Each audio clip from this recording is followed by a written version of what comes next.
gentlemen, boys and ghouls, step right up. Behind this curtain lies a ghastly concoction of delight, horror, fantasy, and terror. Your every wish is our command, your every whimsical desire brought to life. But I'm warning you, there's always a price. Welcome to the greatest show on earth!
Scares, everybody. This is William Pattison, King of Splatterpunk, welcoming you to episode 3 of Bloodbath Theatre. Alrighty, it is Scarevember. Unfortunately, I've been looking around and I could only find one film, one Thanksgiving themed horror film, and unfortunately that film is not public domain, so I can't show it here. But I can show the trailer. So I will be showing not only the trailer for the Thanksgiving film Thanksgiving, but I will also be showing the trailer for its sequel, which is amusingly called Thanksgiving 3. Yes, I know. No 2. And of course, I will be showing the infamous proposal trailer for Eli Roth's Thanksgiving. So that's some stuff to look forward to. And so let's check out those trailers. Alrighty.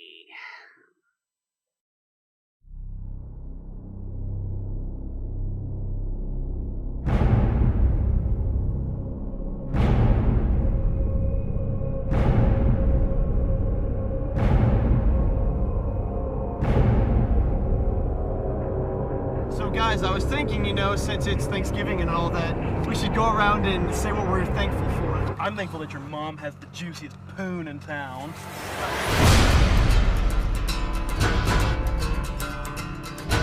Back in the 1500s, in the settlement of Crawlberg, an old Indian by the name of Feathercloud was dishonored by a pilgrim.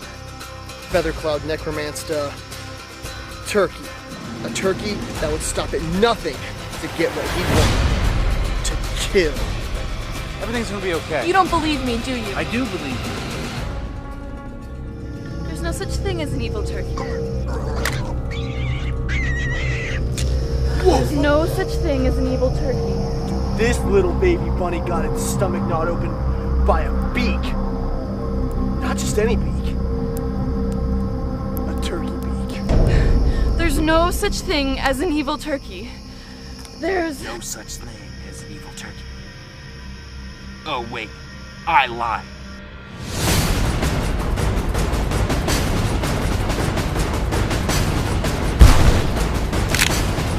You just got stuffed!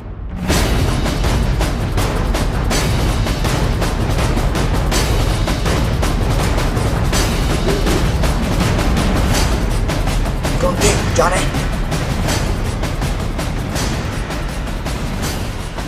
Oh, fuck. Gobble, gobble, motherfucker. ghost in hell, asshole.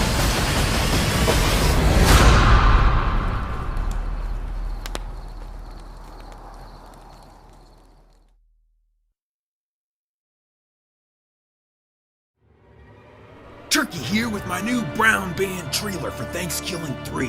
I call it that because of gravy, you know. Anyways, if you want to see me fuck up a bunch of stupid-ass puppets, look for Thanksgiving 3, November 13th. Hit us up on Facebook to find where it's playing. The movie ain't no turd in a coffee pot, if you know what I mean. Oh yeah. Gobble gobble, motherfucker.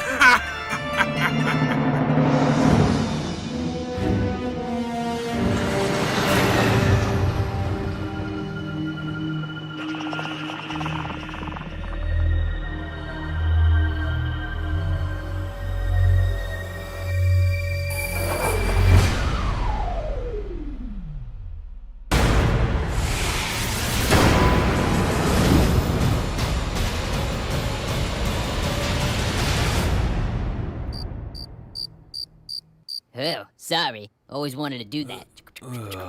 Thanksgiving 2 has been destroyed. Only one copy remains, and Turkey will stop at nothing to get it. I suppose if it helps tonight, Snokums, I could gobble your balls. Gobble this!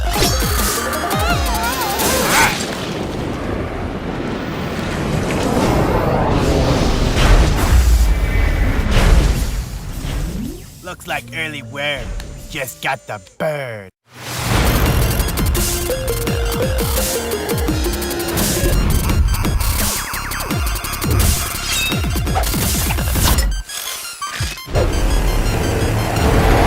Gravy.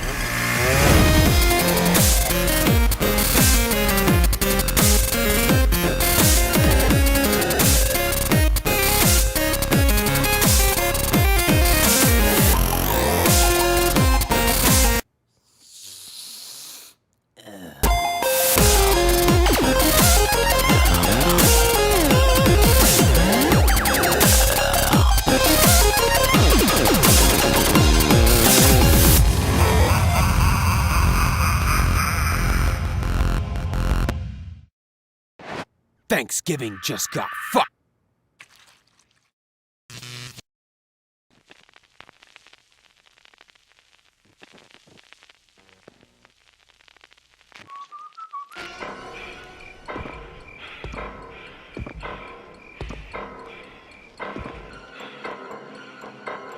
This holiday season, prepare to have the stuffing scared out of you. Thanksgiving. In the town of Plymouth, Massachusetts, the fourth Thursday in November is the most celebrated day of the year. The table is set. The festivities have begun. One uninvited guest has arrived, and this year, there will be no leftovers.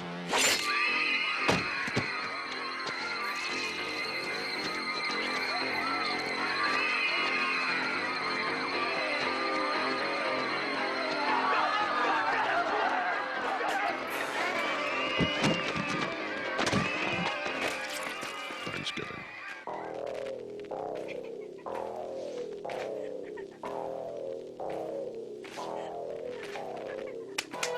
White meat, dark meat, all will be carved.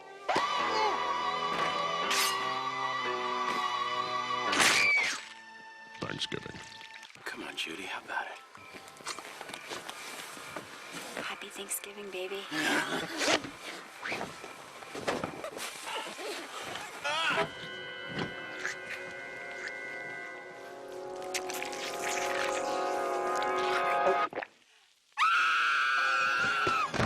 Thanksgiving. Cool it, Judy. You're safe. Mommy's here.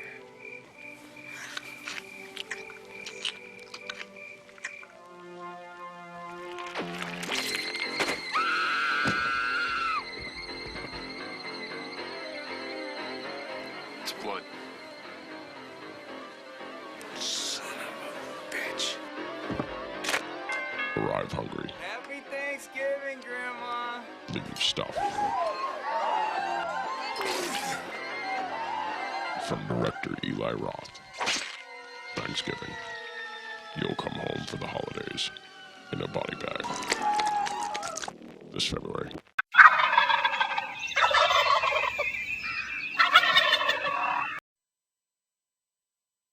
So, what did you think of Thanksgiving and Thanksgiving 3? I love those trailers. I'm sorry. A wisecracking, demonic turkey. I mean, give me a fucking break. That is fucking cool.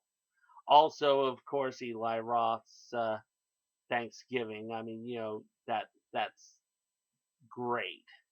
I wish they would have made the film, but, like a lot of the trailers that they had on the film Grindhouse, they didn't make them. I mean, the only film we actually got that was a spin-off of Grindhouse was Machete.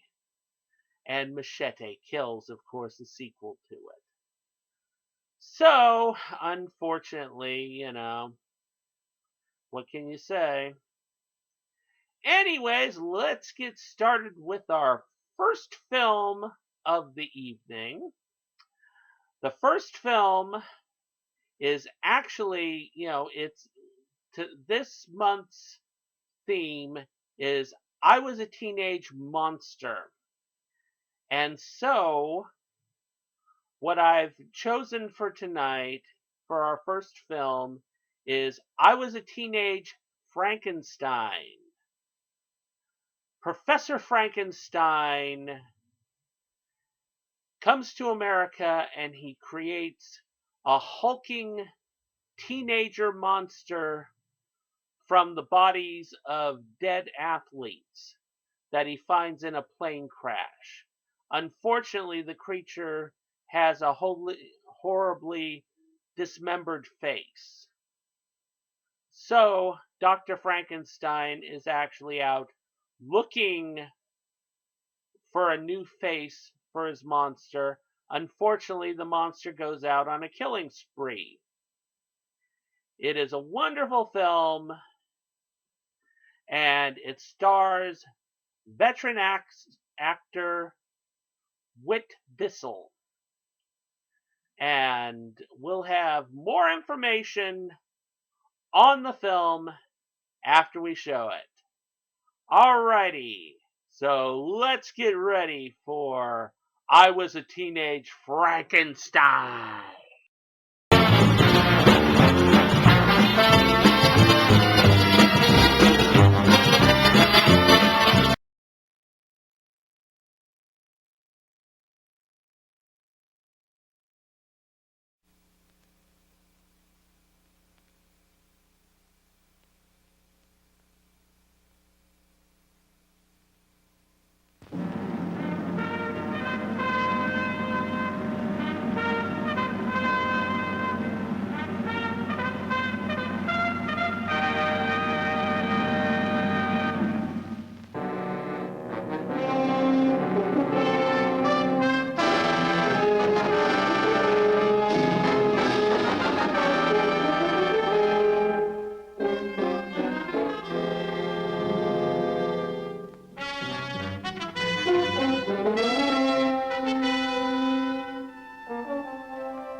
gentlemen, it's my firm belief that just as we can take the healthy eyes of a condemned criminal after his execution, and with these alien eyes restore sight to a deserving blind man, so also can we successfully transplant other organs and members of the body, attaching and grafting them where needed, even in cases where important arteries and nerve centers have been severed.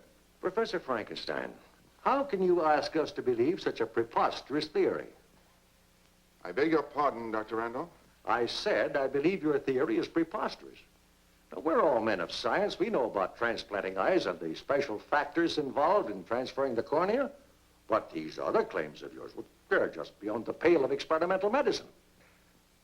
You seem to forget that the higher purpose of experimental medicine, no matter how extreme, is simply to establish scientific truth. Any student of gross anatomy would refute you. And I still say that dead tissue cannot be reactivated. Why, my own son, a high school sophomore, wouldn't swallow your theory. Dr. Randolph, I think you're being disrespectful. All right, if I am so, I'll apologize. I've listened patiently to your theories through this whole seminar. I haven't missed one session since you were brought from England to be our guest lecturer. Some of your pronouncements are brilliant. But this pet theory of yours, which you've mentioned more than once, I'm sorry, never. Very well, Dr. Randolph. You cling to your skepticism. I'll hold to my beliefs. And someday, very soon possibly, I'll prove them so conclusively that even cynics like you all over the world will be convinced. Well, I think that's all. Good day, gentlemen.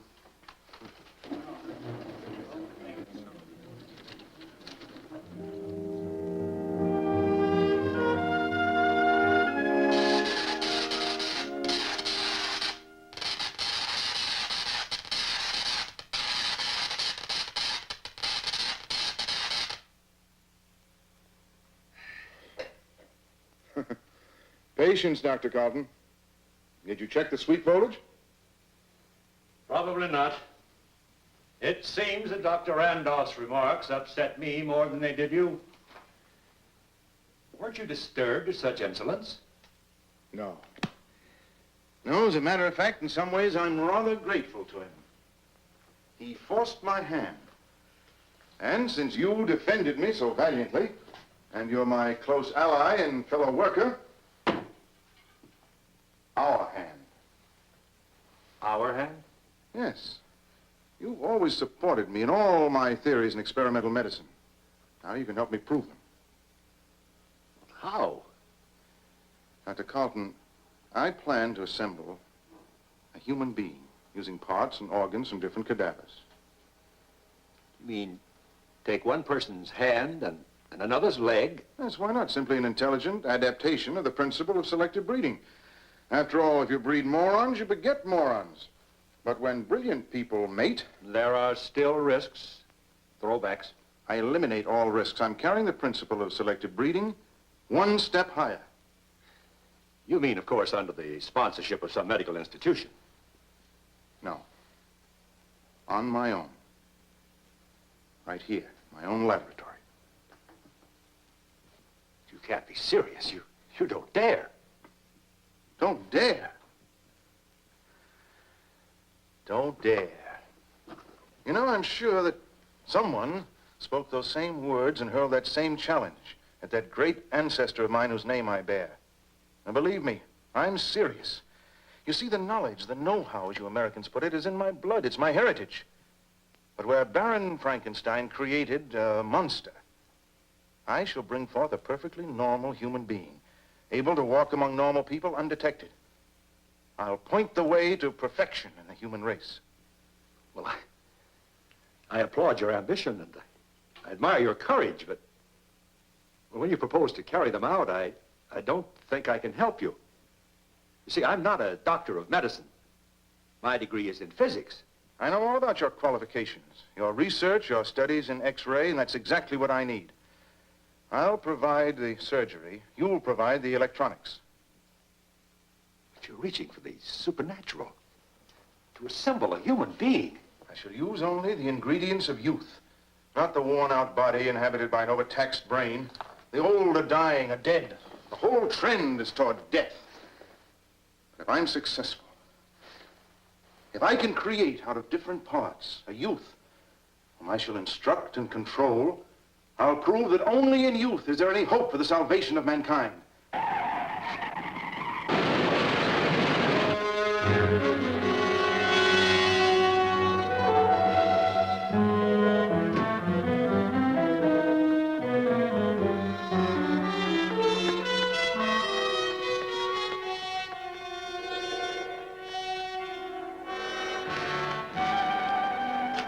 Teenagers, both cars loaded.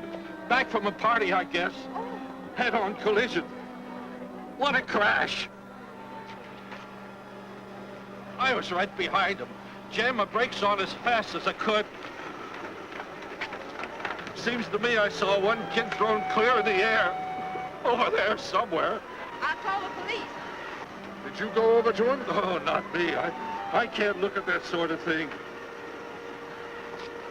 That kid would bleed to death before the police get here. I think he's had it. Terrible. Terrible.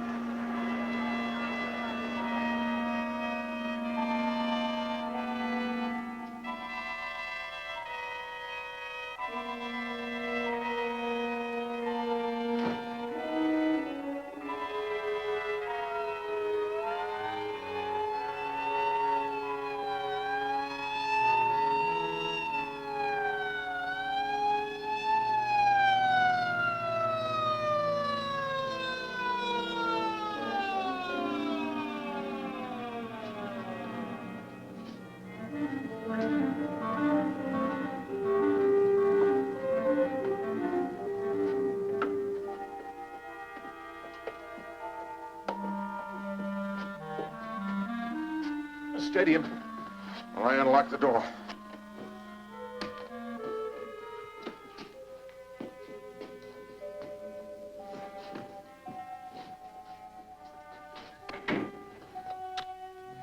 How do you think you'll get away with this? Stealing a body. With both cars completely burned in the crash, they won't be able to check. Stop shaking.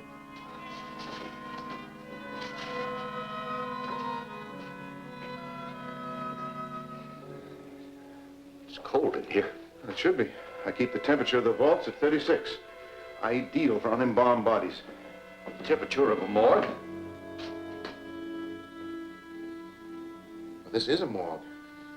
My private morgue. This is where we will experiment and work. No one can disturb us here. What condition is he in?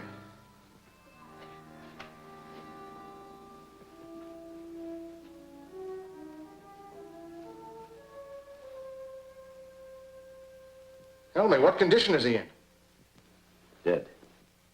I know that. That's the way a layman would describe him. But I also know, and I want you to remember, that in this laboratory there is no death until I declare it so.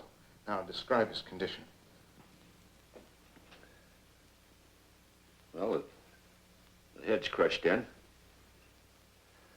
Possible brain injury. Face is beyond recognition. I don't know about the rest of the injuries.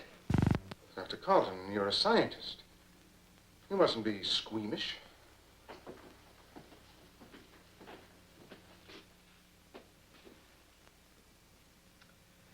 I've seen worse.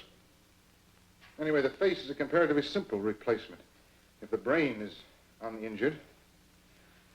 Now, help me store this body for the night. Tomorrow we will begin.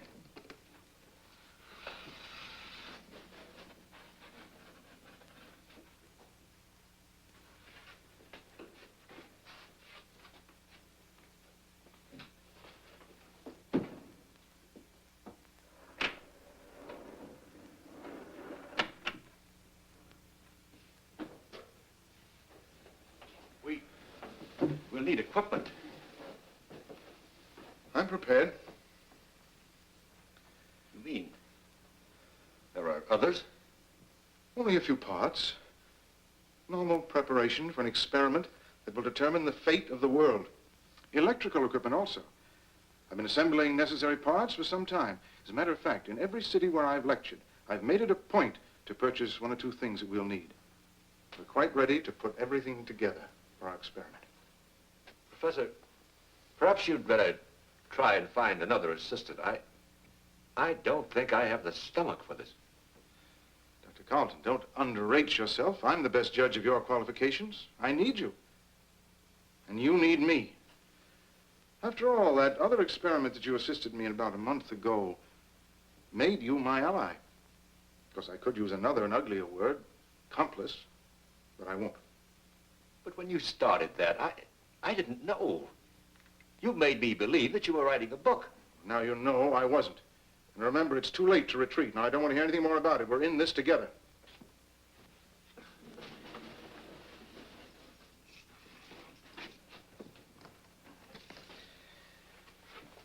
I'll want you to assemble a small synchrotron, something in the 100,000 volt category. After each surgical move, I'll need the advantage of high-velocity X-rays with a penetration of at least 2 inches. Parts are all here.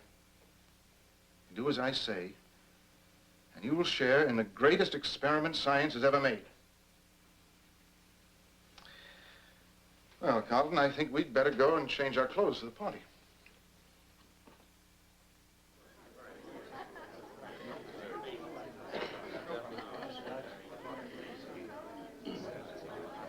May I propose a toast on behalf of all of us to Professor Frankenstein, a true servant of science.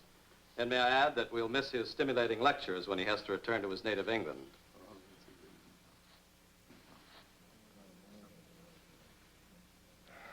Well, let me thank all of you for listening to my theories and for your unfailing hospitality.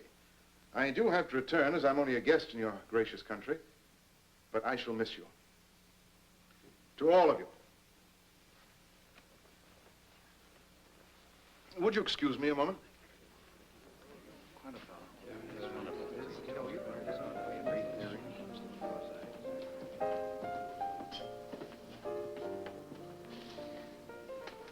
Margaret, you didn't join in the toast.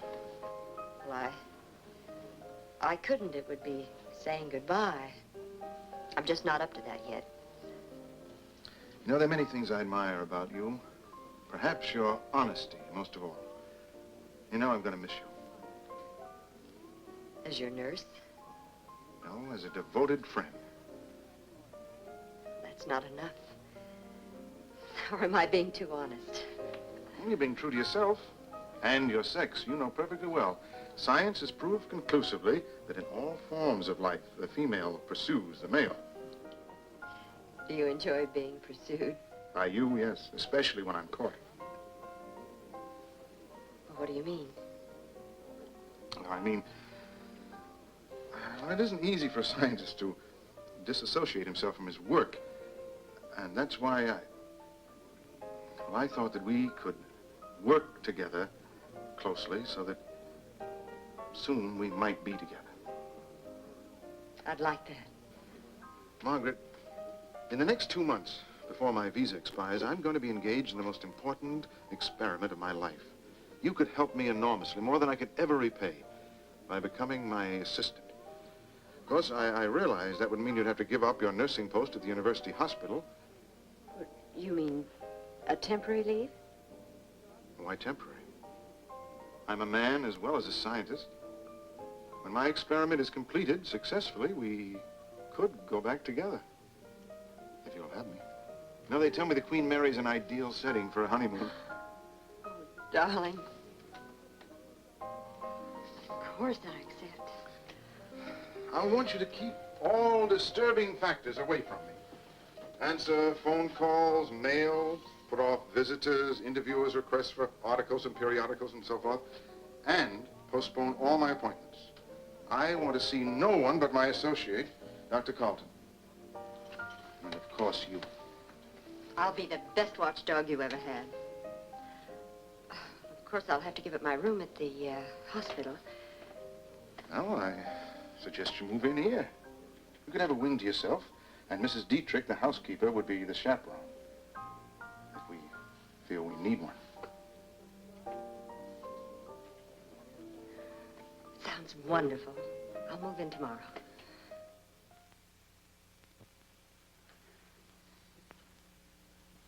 His hands and the right leg, practically up to the knee, are completely crushed. You'll have to amputate. Yes. Above the carpal bones and, well, below the patella. Yes, they'll have to go. Here, apply the cathodes. Activate him first. But why? In this frozen state, he won't feel anything. I want him to know and feel pain so that when I alleviate it, he'll also know gratitude. Now, change his body temperature to normal. What I create, I must control. Go on, activate this body. I'll begin with 50,000 volts.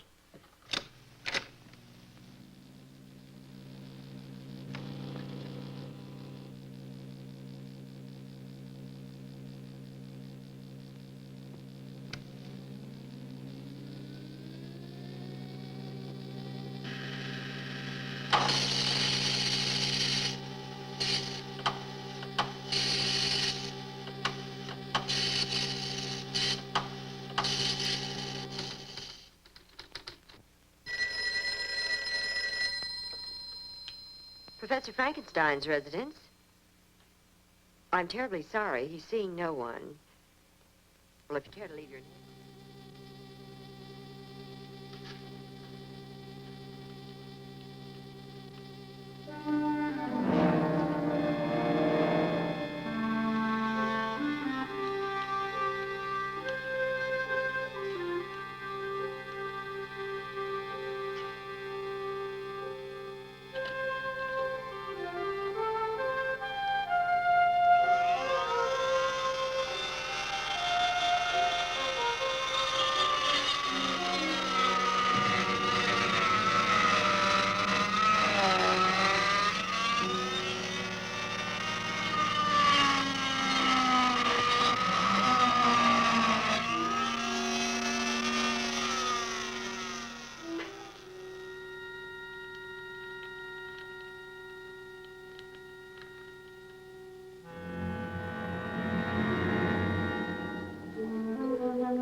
Later, I'll give him a transfusion. I'll select the blood myself. How are you going to dispose of those? You can't bury them or burn them. There's always danger of discovery. I'm well aware of that, Doctor. I provided for this emergency, too.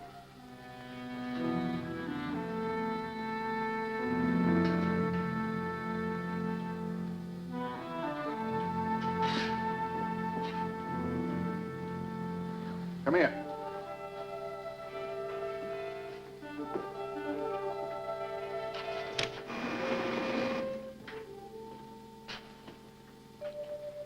I have a very interesting final resting place for bones and tissues I'll never need.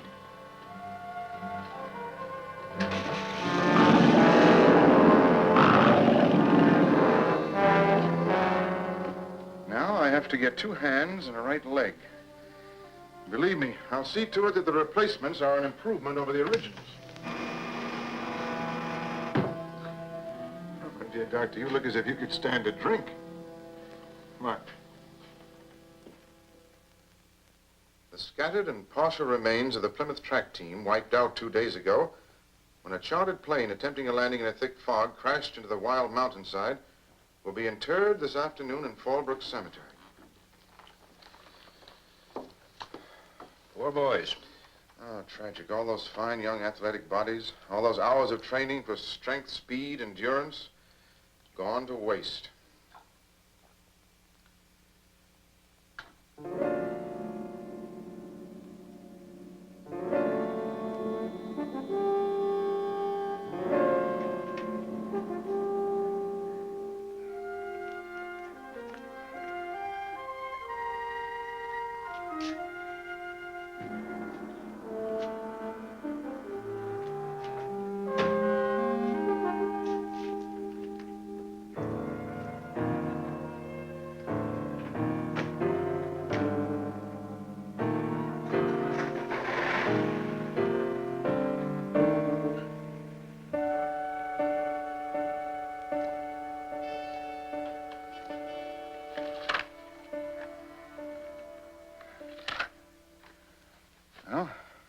rather neat. I do say so myself. Hands and leg are back on his body. I've kept my promise. Strong hands of a champion wrestler and the leg of a football star. There. Now, you've got a great deal to thank me for, my dear boy. With the special healing fluids and the vital rays, his bones should knit in a day or two. What is impossible for others becomes a daily event for you. I'm delighted to impress you. Now, help me put him back.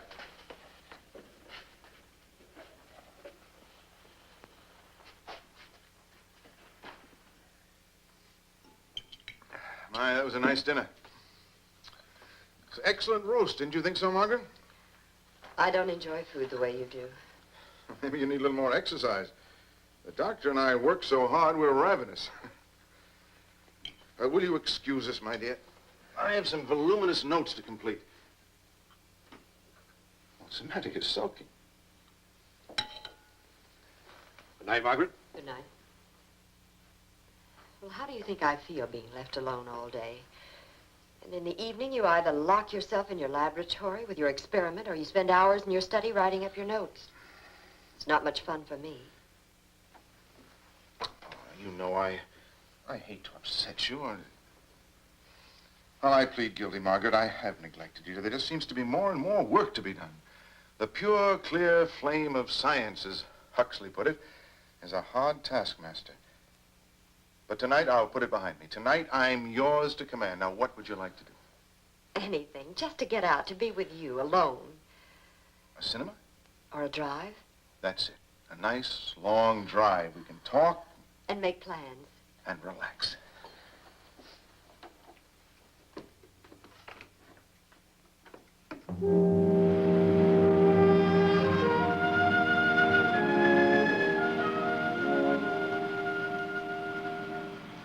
Over there. Let's park and just look at the view and talk.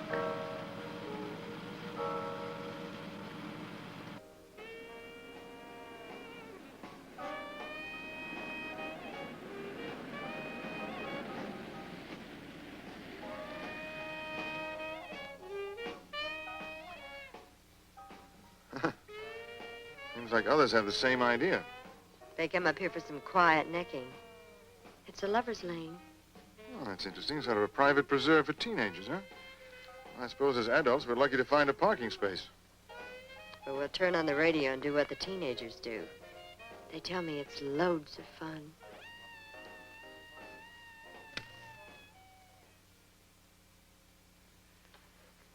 Good morning, my boy. Come, my boy. Say good morning to your creator. Speak. You've got a civil tongue in your head. I know you have, because I sewed it back myself. Yes, and all healed up very nicely, if I do say so. Perhaps, Professor, it's too soon for him to speak. Nonsense. With all the surgical skill and the vital rays lavished on him, he should talk like a congressman at a filibuster. Now, come on, my boy. Say good morning, and say it to me. You do have vision, you know, at least in the one eye. And your brain is intact. We'll improve it in time, but no malingering now. Now, come on. Watch my lips. Good morning. You must speak, because time is desperately of the essence. Are you sure you're not rushing him? It's only a few days since... No rank nonsense. He can hear and he can understand, and he must learn to coordinate so he can speak. Hear me very carefully. I command you to watch my lips and repeat after me. Good morning.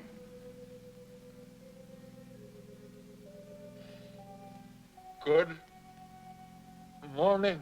Well, my boy, you'll be chattering like a magpie soon. But believe me, you'll be making more sense. I'll see to that.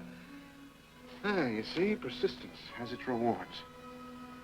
That's all I want of him this morning. Now, Dr. Carlton, can you accuse me of being cruel? Put him back. Professor, I think he wants to say something else. I like a young man with initiative. Go ahead, my boy. Take your time. I'll listen patiently. Say whatever you please. It's dark in here. Dark. Yes, it is dark for you. But you'll have to reconcile yourself to the darkness because you're going to be in the dark a long, long time. Professor, look. It's amazing. He's actually crying. Can you imagine? Even the tear duct functions. The entire world will be astounded. Well, it seems we have a very sensitive teenager on our hands.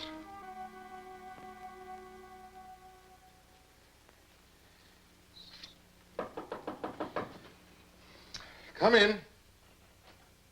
I can't. The door's locked.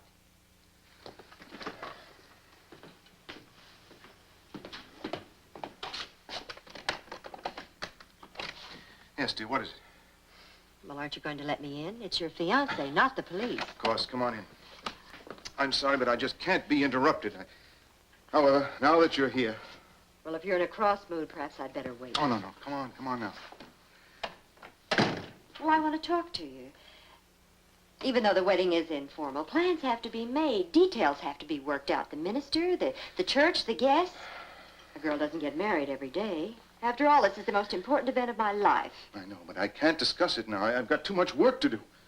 Right now, the most important event in my life is my experiment. You don't have to tell me that. I've never seen such an example of devotion. By the way, dear, what is your experiment?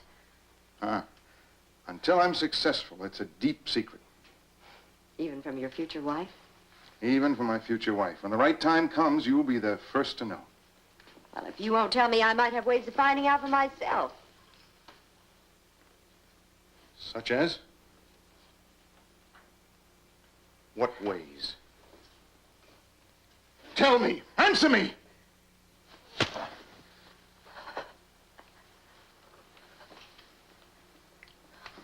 I didn't mean anything by it. It just slipped out.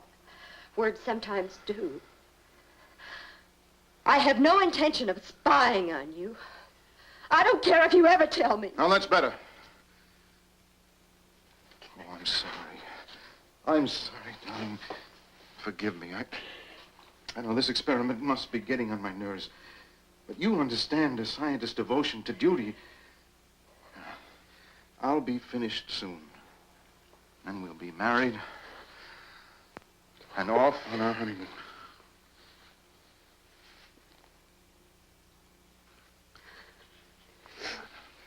Let me dry those tears. You forgive me? Yes, of course. I'll leave you to your work now. I won't interrupt you again. Good. Oh, by the way, Dr. Carlton and I will be leaving in 10 minutes. We have some extensive purchases to make this afternoon. Will you delay all inquiries by saying that I'll be out of town for 3 days? I must have 72 hours of uninterrupted work. Of course, darling. I'll go back to my kennel quietly and be the best watchdog you ever had.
Gee, lady, you must have an old-fashioned trunk.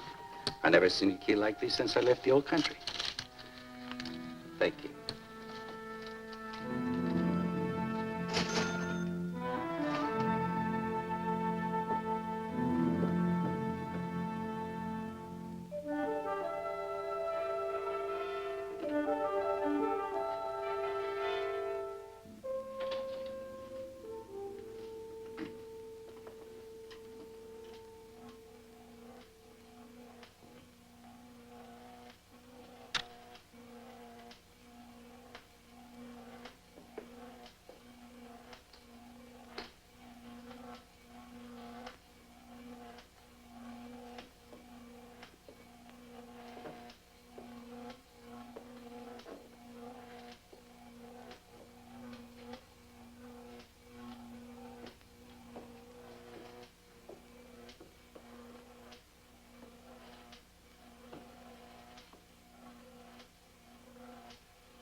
Now, come, my boy.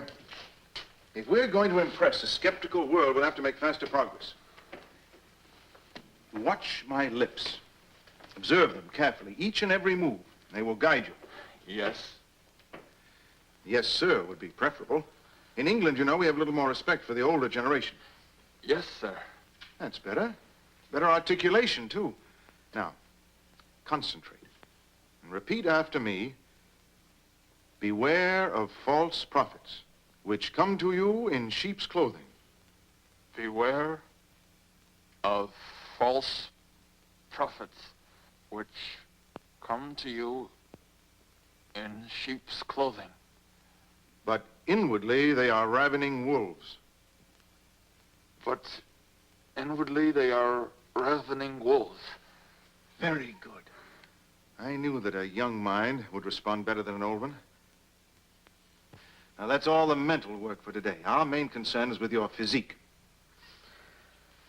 Let me see if you can clench and unclench your hands like this. You do that 100 times each day. I want you to enjoy equal power in both hands. But remember, I am the one to tell you when and against whom to raise them. I will obey you. Yes, I'm sure you've learned that lesson, too. Now your new leg. Stand up in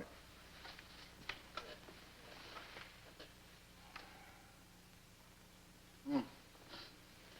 It's quite satisfactory. Sit down. I want you to exercise that leg, too, the way I showed you. You understand? It's very important to keep the blood flowing smoothly in order to ensure proper circulation. Professor, I think he needs some supplementary nourishment. Yes, I prepared some special vitamins. I'll give them to you. I'm going to leave you with Dr. Carlton now. He'll give you some electrical treatments and feed you. You do as he tells you. And tomorrow I'll set up some exercise equipment for you.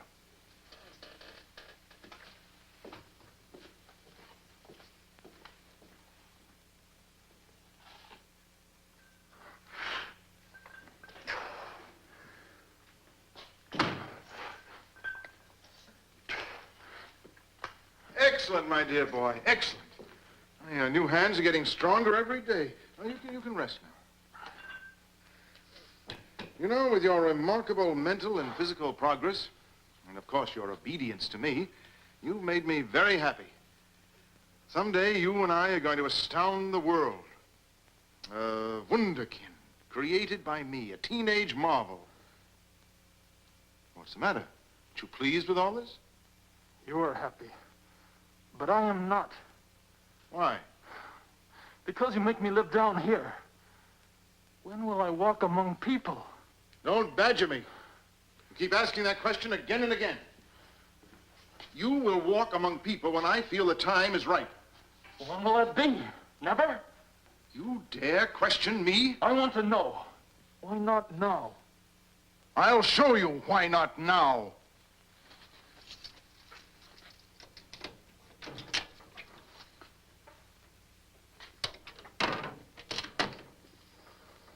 Turn around.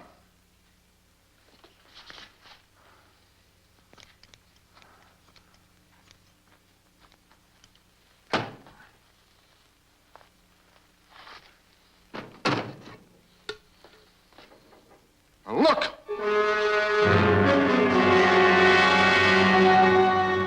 Now you know. But I don't want to be locked up. In that case, I'll leave your face the way it is. I'll make sure you don't leave until I'm prepared to give you a new face. Look again, my boy. You'll be glad to stay here until I make you fit to go among people.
was nearly 7 foot tall. No, he was shorter, but built solid. Broad shoulders, heavy arms. His face, what there was of it, 'twas terrible, terrible. If you ask me, he wore a mask, like those guys who hold up supermarkets. Well, one thing for sure, he was strong.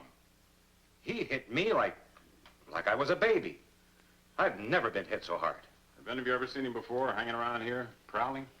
No, never. Never, and I hope I never see him again. All right, folks, the alarm is out. He can't get too far. We've got the street blocked off. We'll make a check of all the houses in the neighborhood.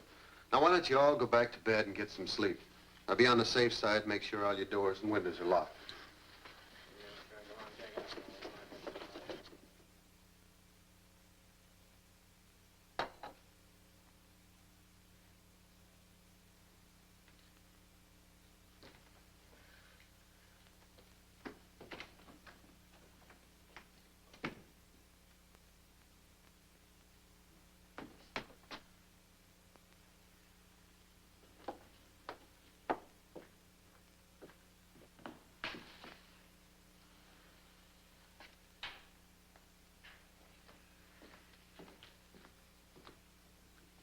Then it was you. I had to get out. I wanted to see people. But they saw you. Yeah. Now you know the truth.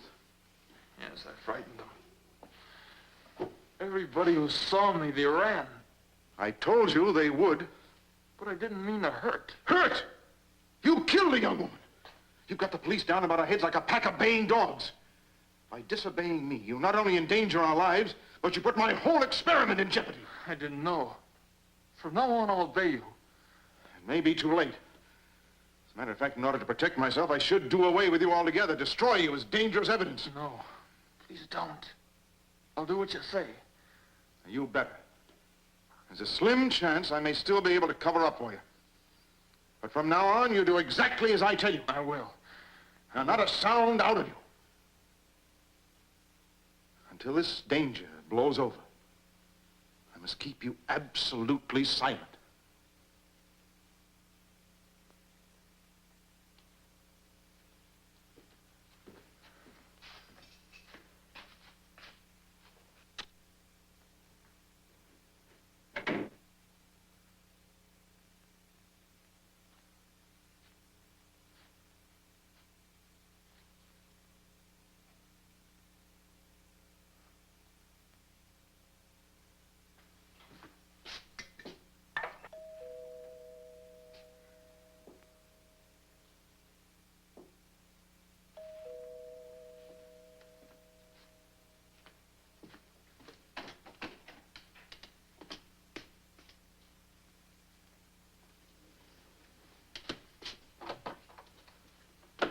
What can I do for you, gentlemen? Sergeant Burns. This is Sergeant McAfee, homicide. May I have your name, please, sir? Professor Frankenstein. Just making a house-to-house checkup. Oh, of course. Won't you gentlemen come in? We won't take up much of your time. It's about this fiend that's operating in this neighborhood. Yes, I know. I've read the newspapers. Dreadful. Tell me, Professor, have you heard or seen anything of a prowler or a peeping Tom? No, I'm afraid I have nothing to report. At least on this front, all quiet. Well, if you hear or see anything of a suspicious nature... I'll notify you at once. By the way, gentlemen, has anyone actually seen him? I mean, to guide me. Could you give me a description of this so-called fiend? Well, that's just it. 6 people see a suspect, and you get 6 different descriptions. Well, that's a human failing. Under the stress of panic or fear, our minds do strange things. Our eyes see strange visions. Yes, but they all agree on one thing. Whoever he is, his face would scare a ghost. Well, that's one detail I surely will remember. If I see or hear anything suspicious, I'll let you know. Thank you. Good night. Good night.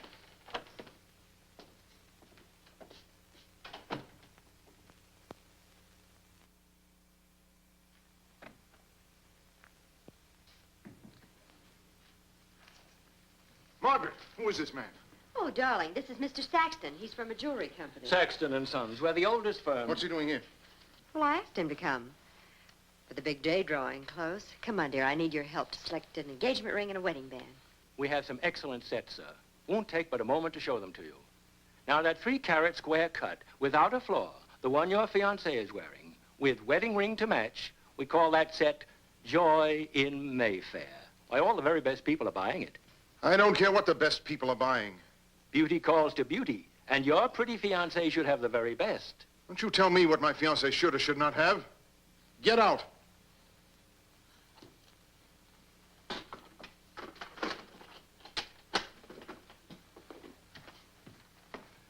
Perhaps another time. Just get out.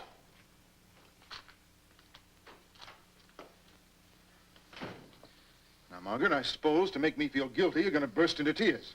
I'm too furious to cry.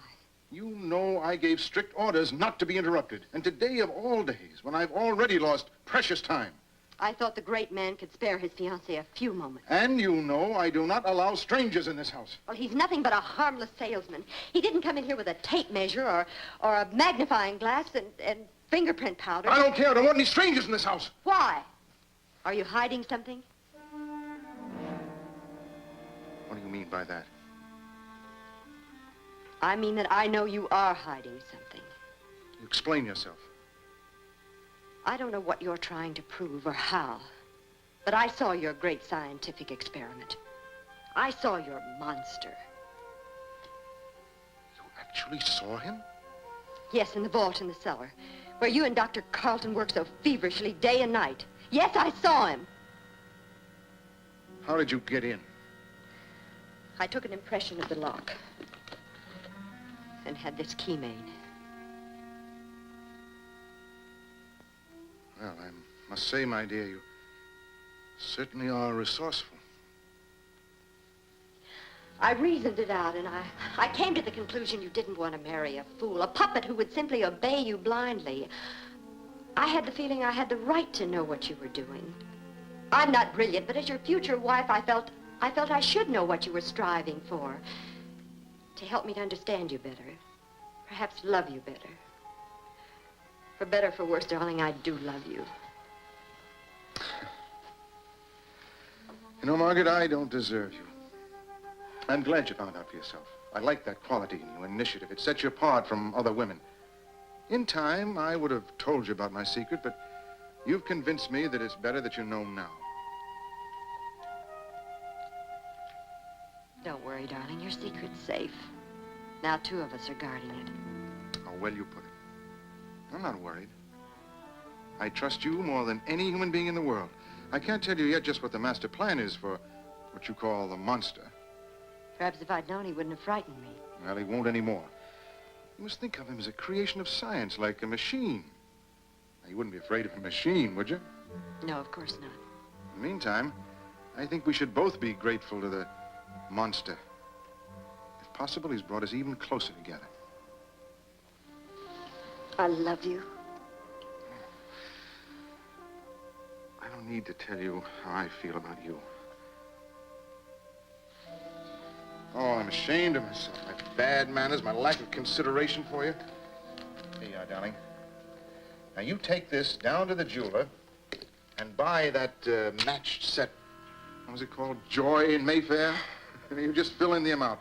And tonight at dinner, I want to see you wearing the engagement ring. All right, darling. Oh, do you still want me to keep the key to the vault? Well, of course you keep it. Just another proof of my trust.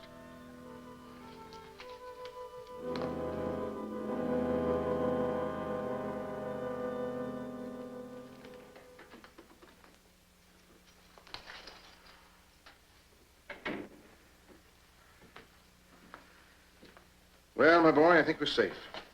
The storm has blown over. You're very lucky. 2 or 3 days and the police have other crimes to think about. What are you brooding about?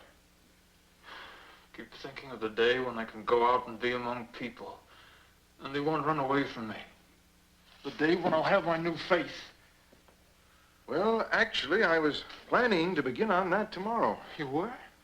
Please do. Please. Unfortunately, someone has interfered with our plans. Who? Tell me who. A woman. A young woman who works for me. The one I saw? Yes. Yeah, she sneaked in here against my express orders. You know, I gave those orders because I was thinking of your welfare entirely. By the way, did she say anything to you? No. I frightened her. She screamed and ran away. That's just what I was afraid of. What will she do? I've done my best to protect you, but now she threatens to go to the authorities. Tell them. They'll tie you in with a murder, of course, then they'll come and get you and take you away. Probably they'll destroy you. And you'll never have a new face. She would do all that? Yes. Unless we stop her. We must stop her. I agree. How? If you'll do exactly as I tell you.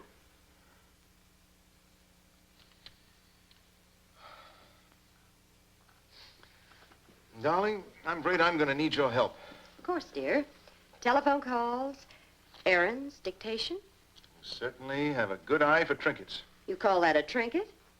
The last thing I do at night and the first thing I do in the morning is look at it. I value it very much. Really? Well, it's very sweet of you to say that. Now tell me, how do you want me to pay for it? Pay for it? Well, I mean, show my gratitude. Oh, I'm sorry, darling. You were about to ask me to do something for you. Oh, yes, yes. Well, this is it. As you know, Dr. Carlton had to leave town to buy some new parts for our synchrotron. I'm afraid he may be gone for 2 or 3 days. Well, so long as you're here, I won't miss him. I will. I mean, as my assistant. And that's where you come in. Will you be my assistant? It's feeding time for our young man. Well, of course, dear. You're not afraid? No. He's as gentle as a baby at feeding time. You're sure you're not afraid? I'll regard him the same as you, a creation of science. I'll go along. I'll help. Good. The hypodermic and the fluid are downstairs. Shall we go?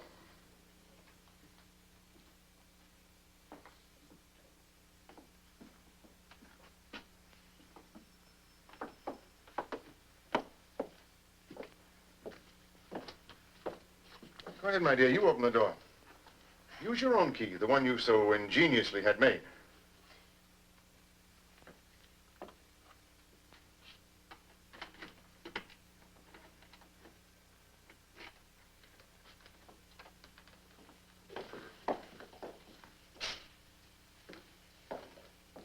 Well, my boy, you look a little off your feed. But I'll wager we'll soon change that, eh, Margaret? Would you get the hypodermic, dear? It's right there. It's sterile. Sit down, Margaret. Now, we have to find just the right spot at the vein.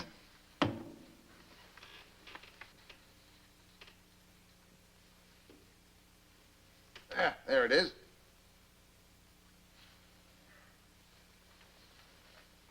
Don't worry, I won't hurt you.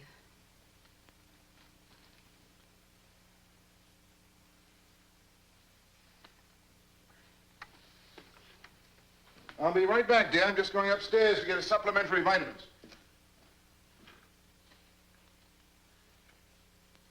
You hurt me. But I also fed you. There, it's all over. You want to hurt me. Some more. No, I don't. Sometimes we can't avoid giving pain, even to friends. You're not my friend. But yes, I am. You only say that, but you're not. You want to see me killed. No, I don't. I want to see you live. Don't! You don't!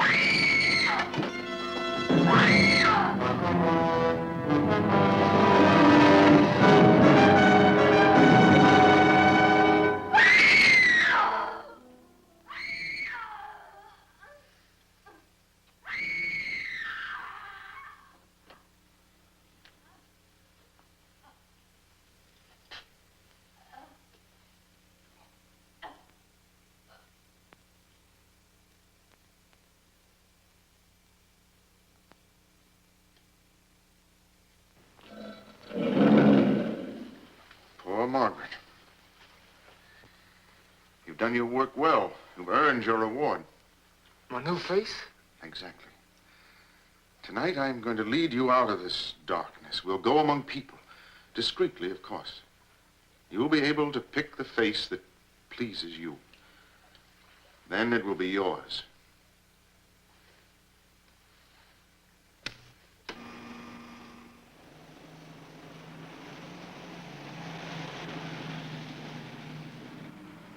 Well, my boy, you enjoying the ride?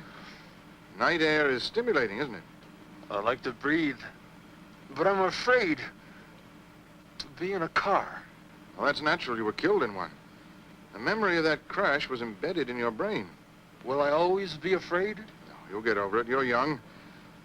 And after I've grafted on your new face, life for you will really begin. You mean that after you give me another face? New impressions will crowd in, one on top of the other. Life will become fresh and exciting.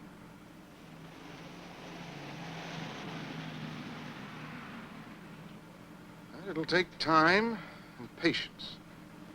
But someday, after we have baffled the learned men of science, I'll tell the entire world the truth. How you were reborn. How I fashioned you from different parts, breathed life into you, pumped knowledge and wisdom into a brain that was hidden in a corpse. Then I'll be honored by the entire world, having brought mankind one step further in the eternal battle against death.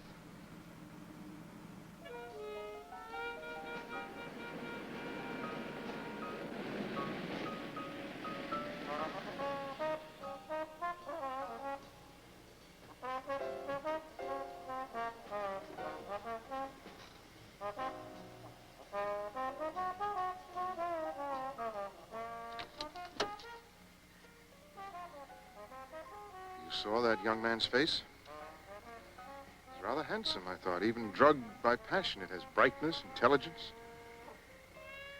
Does it meet with your approval? I'll be very quiet.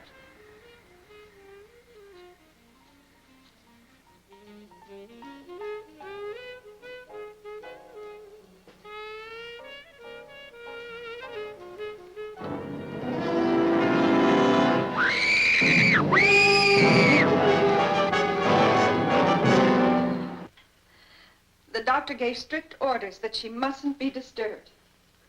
Well, maybe you can help us. Just tell us what she told you when she got home. She couldn't say very much. Every word was agony. Just that she suddenly saw this monster, this unknown thing through the car window. He had only one eye and not much face. And he just looked at Bob. Then she screamed and fainted. She heard no more, saw no struggle? When she came to, Bob was gone. The keys were still in the ignition. How she was able to drive home, I'll never know. But she stumbled in, panicked, and screamed until the doctor gave her a sedative. Well, has she said anything since? Only the boy's name. She keeps moaning, Bob, Bob. The one who did this. You think it's the same as... Well, maybe this time it's just a hoax. Could be some school kids getting in charge out of scaring people, or maybe a jealous rival. Did she have many boyfriends? She was seeing Bob pretty steadily. He was her first date. Well, did he have any enemies? Not that I know of. He's popular in school. He's a quiet boy. Lives with his aunt. We know we've spoken to her. What will you do? Well, we'll go over the car and check the place, and as soon as we find something, we'll let you know. He may turn up himself any time and tell you it was all a practical joke. I hope so. I certainly hope so. Is this Bob? Yes. Arlene took it in our backyard. Yeah, good-looking boy. Quite handsome.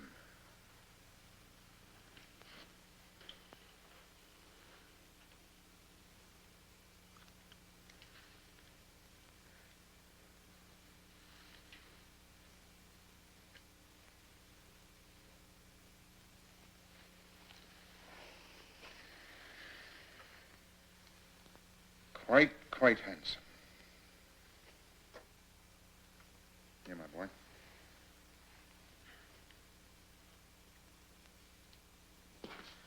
Well, all the new equipment is in the trunk of the car. Acquired discreetly in 4 different cities, as you instructed. Good. Some special coils for raising voltage. magnetic generators, and a variety of small parts. Excellent. Well, we're prepared for anything. Now, as a small reward, let me pour you some of this sherry. It's really quite exceptional. Superbly dry. A caress to the palate. I quite agree. Excellent. You know, I can never understand the American passion for sweet wines. Barbaric. Well, give us some more time, Professor Frankenstein. After all, it takes centuries to become as civilized as you are. Oh, no, I'm not being critical, nor ungrateful. America's been very hospitable to me. And I think of what I've accomplished here, I shall remember it always with deep gratitude. By the way, what's become of your housekeeper, Mrs. Dietrich? Oh, I let her go. She had an offer from a wealthy invalid. It meant permanent security for her, and since I'm leaving in 2 days, well, we'll just have to fend for ourselves. And while I'm asking questions, and I hope this isn't indiscreet, where's your fiancée? Margaret is, gone. Disappeared. Ah, perfidy. Thy name is woman. Quit me cold.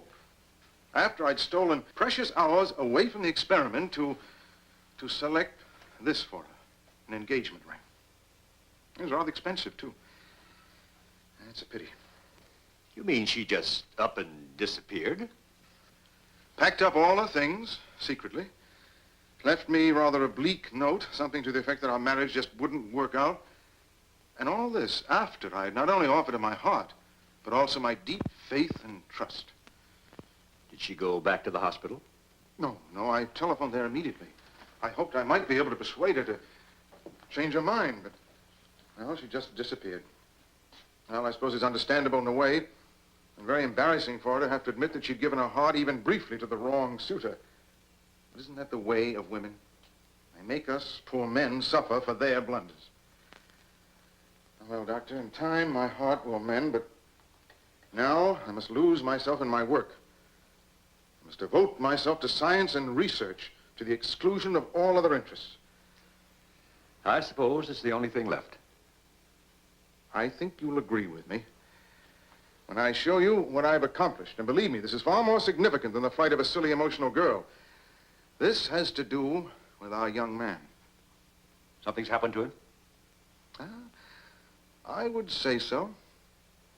Early this morning, before your arrival, I helped him off his table and gave him his mirror. Now, if you'll come down with me, you'll be the first to see his new face. New face? But how? Where did you Oh, come now, Doctor. Why burden yourself with unnecessary details? After all, we're both interested in the same thing, results. You come and look. I think you'll realize that we're practically at the end of our experiment.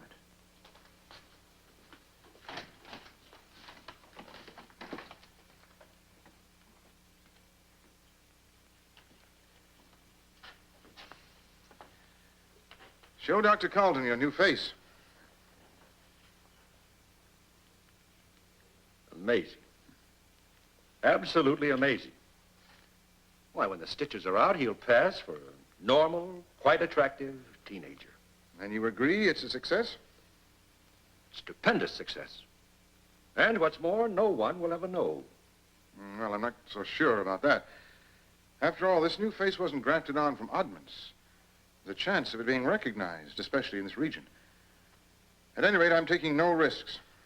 Well, what do you propose to do? I'll tell you, but first let me give him back his precious toy. There you are, my boy. Go back to reveling in your new face.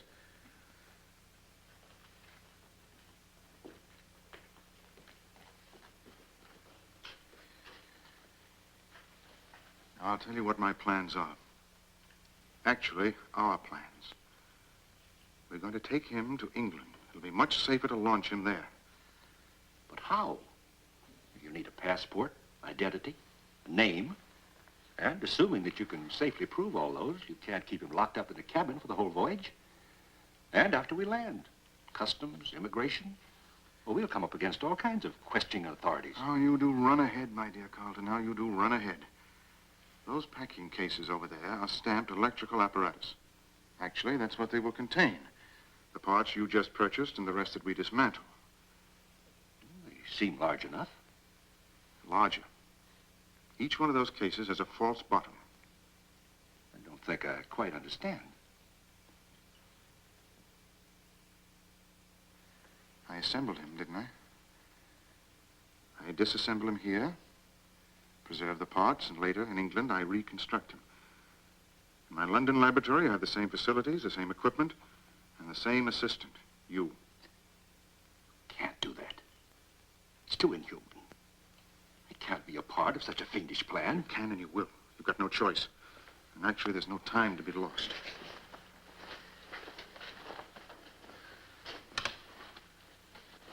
Now listen carefully. I'm going to place him on the operating table, ostensibly to remove the stitches in his new face. You'll see he'll be like a little lamb, consent to anything as long as it improves his countenance. Only this time, I'm going to strap him down very firmly. I'll explain that it's necessary to ensure no distortions to his features. I'll tell him the slightest move may jeopardize his precious new face. I assure you he'll cooperate like an angel. After I've got him strapped down, I want you to inject a double quantity of sodium pentothal. And then he'll feel nothing. My dear Dr. Carlton, in 3 days, you and I will be walking the deck of the Queen Mary, enjoying the ocean breezes, the company of charming passengers, and relishing the holiday we so justly deserve. Go ahead. Prepare for the operation and get the hypodermic ready.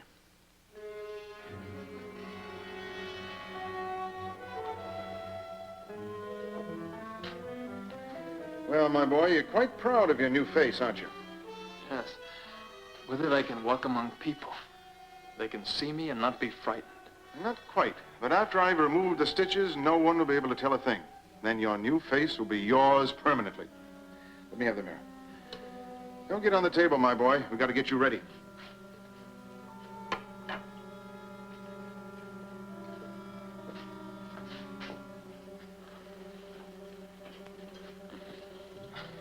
This won't take long. It'll be quite painless. It won't hurt, believe me.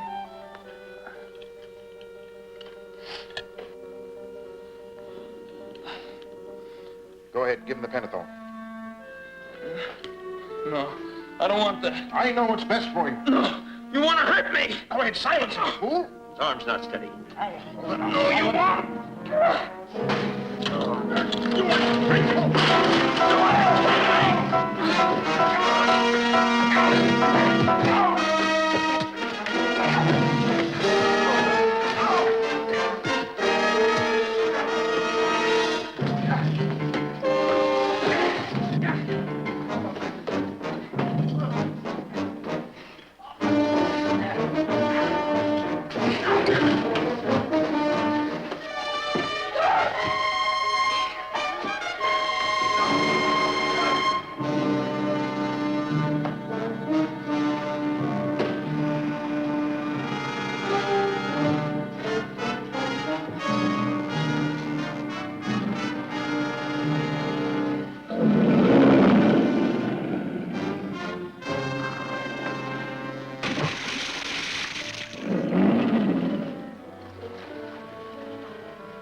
Perhaps it's not too late.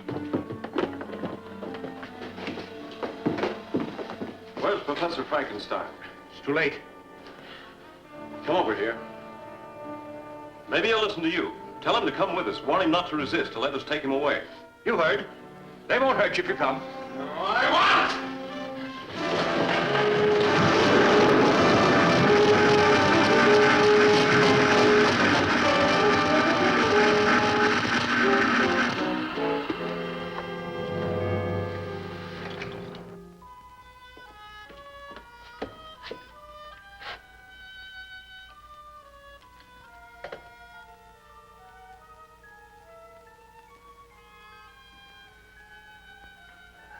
I'll never forget his face after the accident. Never.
Alrighty, what did you think of I Was a Teenage Frankenstein?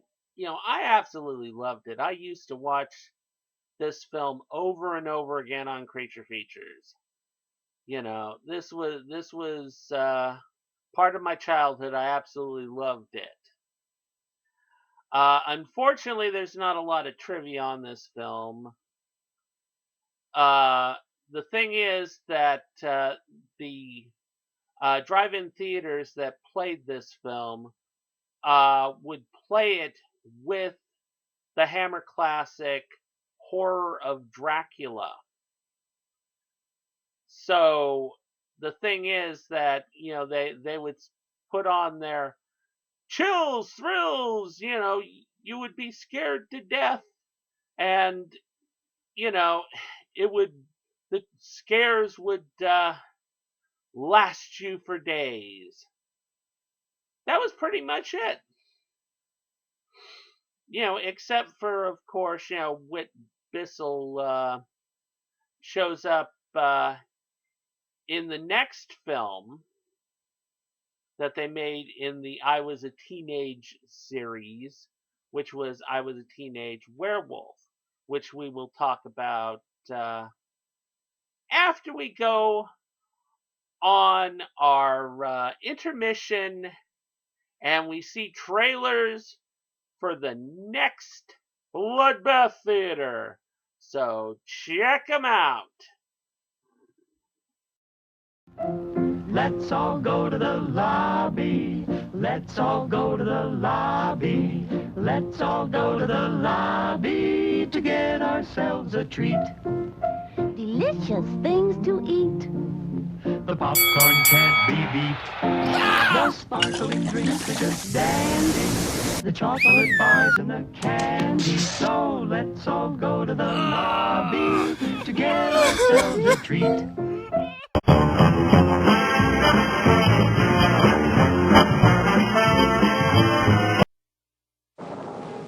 It is safe to state that the grandchildren of some of the people in this theater will not be born on Earth.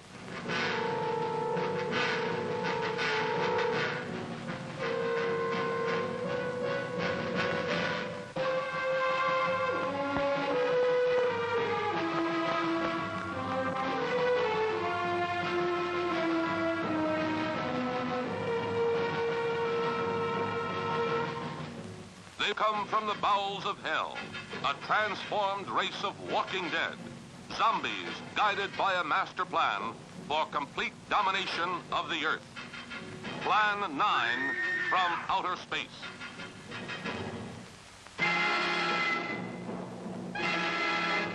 Starring the most nightmarish cast ever, Bela Lugosi, the seductive Vampira, and Tor Johnson as the Walking Dead. Turn off your electro gun! No! No! Stop him, Dennis! I can't get it, it's jammed! Stop him, you fool! Bullets bounce off their bodies. Rockets, missiles, jets cannot stop their death ships. What earthly power can stop this terror? For a glimpse of things to come, see this blast of screen suspense.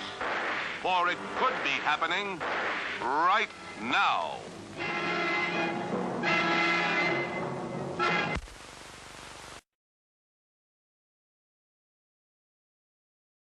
Now I tell you a tale of the threshold people. So astounding that some of you may think. Where do I report a stolen car?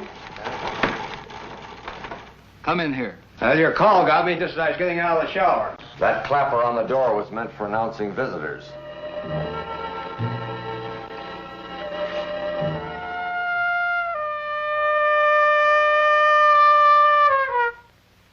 Through my powers of the supernatural, I, and I alone, can bring him to this room tonight.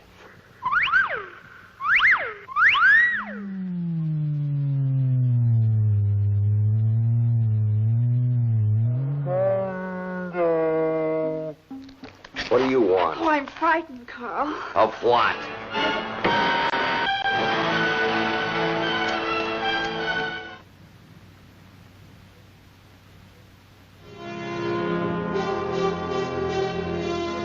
Let everyone stay where they are. You're all under arrest. There's my hat. Keep your voice down, will you? Well, at least we know where Dr. Acula is. And you may join us soon.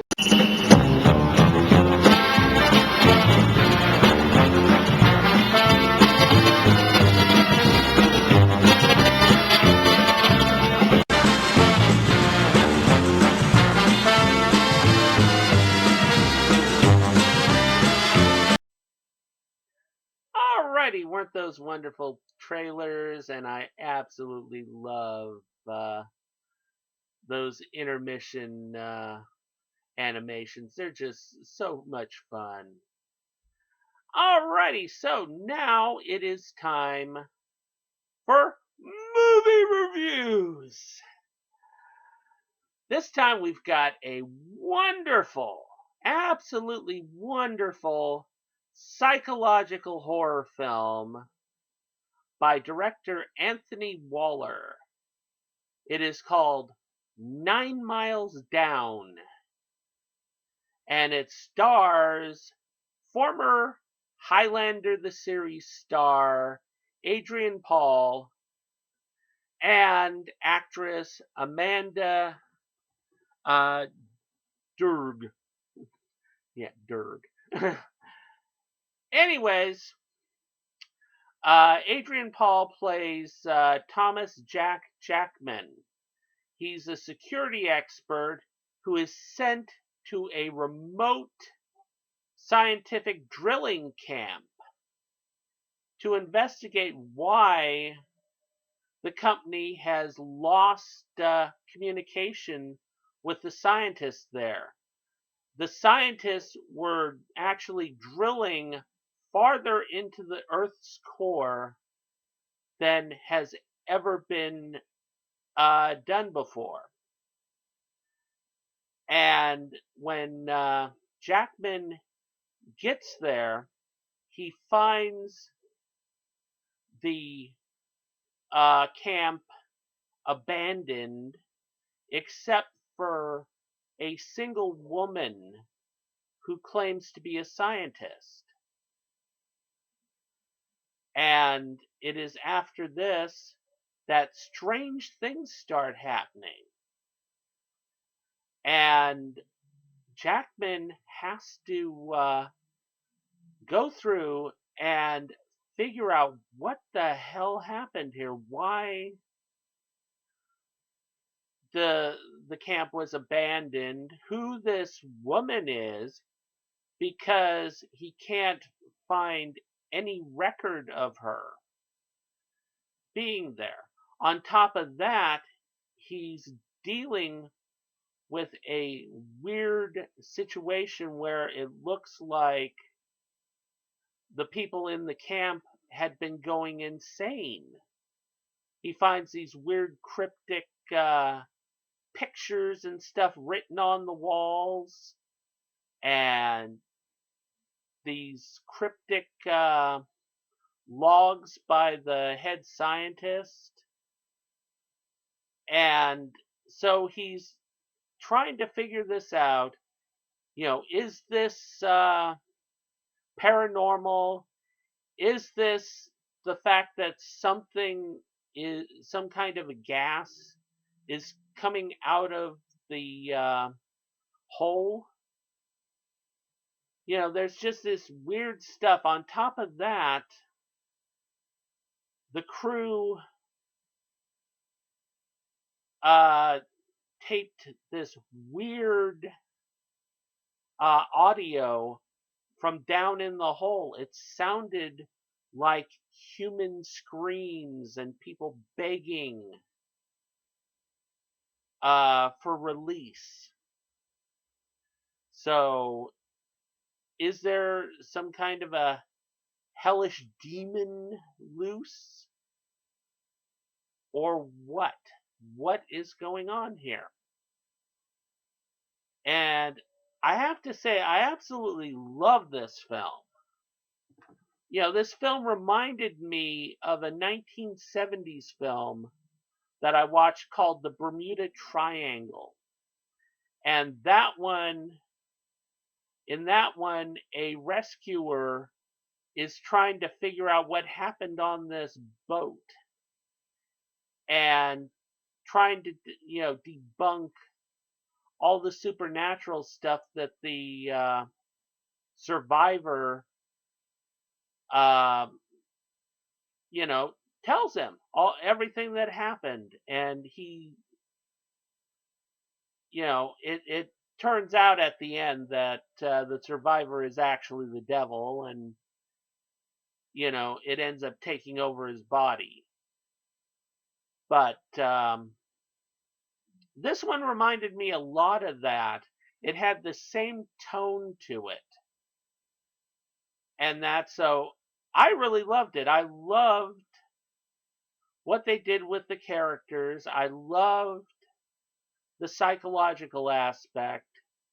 There was very little gore, and that, it's a little bit slower burn, not a lot of action to it. But it was a good film. And it's one that I highly recommend for you to check out.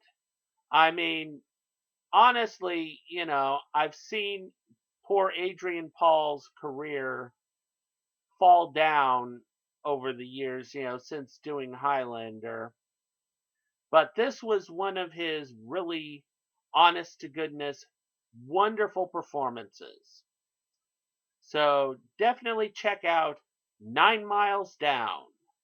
You can find it for free on YouTube at Masters of Horror. So go check that out. I absolutely love Masters of Horror. It's a wonderful place to find interesting horror films. Some of them good, some of them bad, but, why not go and try them out? Alrighty, so we are ready for our next film. So just a moment, I will get us ready for that.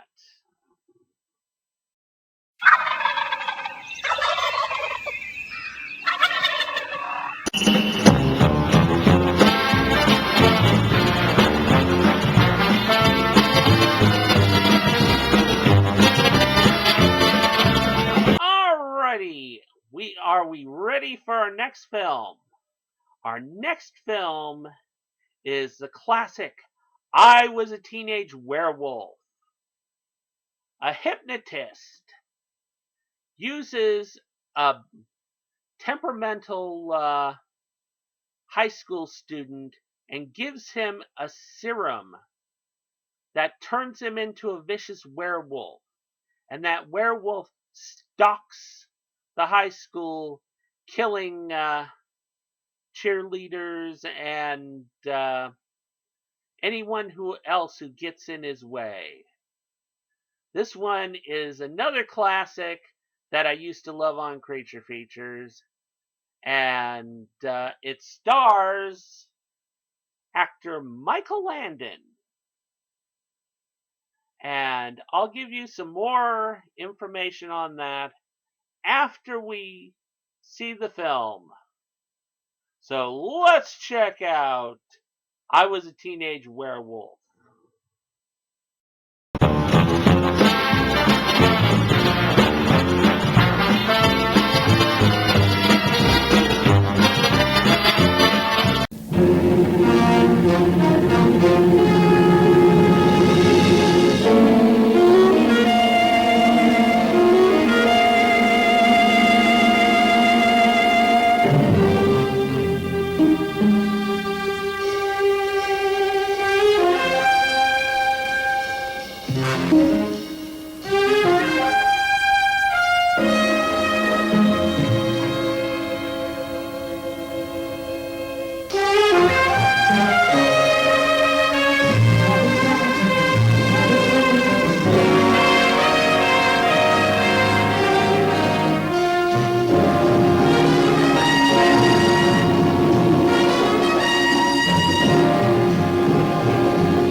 Cut it out. Tony. Come on, Jimmy! Hit him again! He's been begging for it!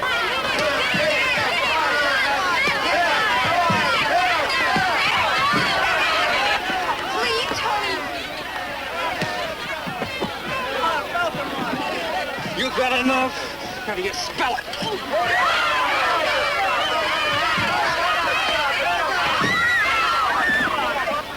Tony!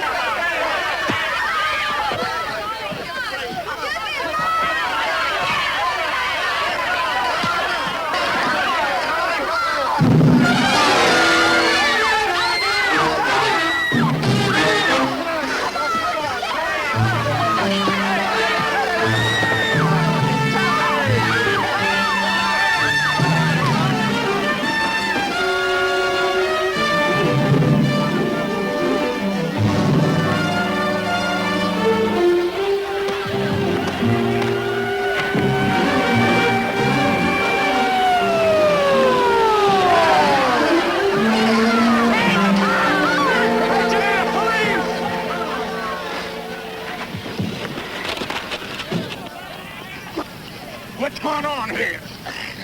We'll have to draw you a diagram. Tony, I know you can get fresh. Come on over here.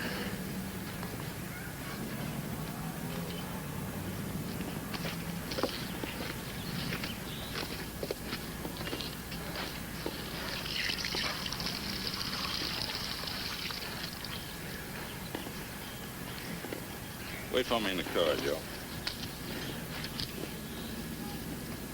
All right, Jimmy. Go ahead, you tell me. Well, Sergeant Donovan, I don't like to blow a whistle on a pal.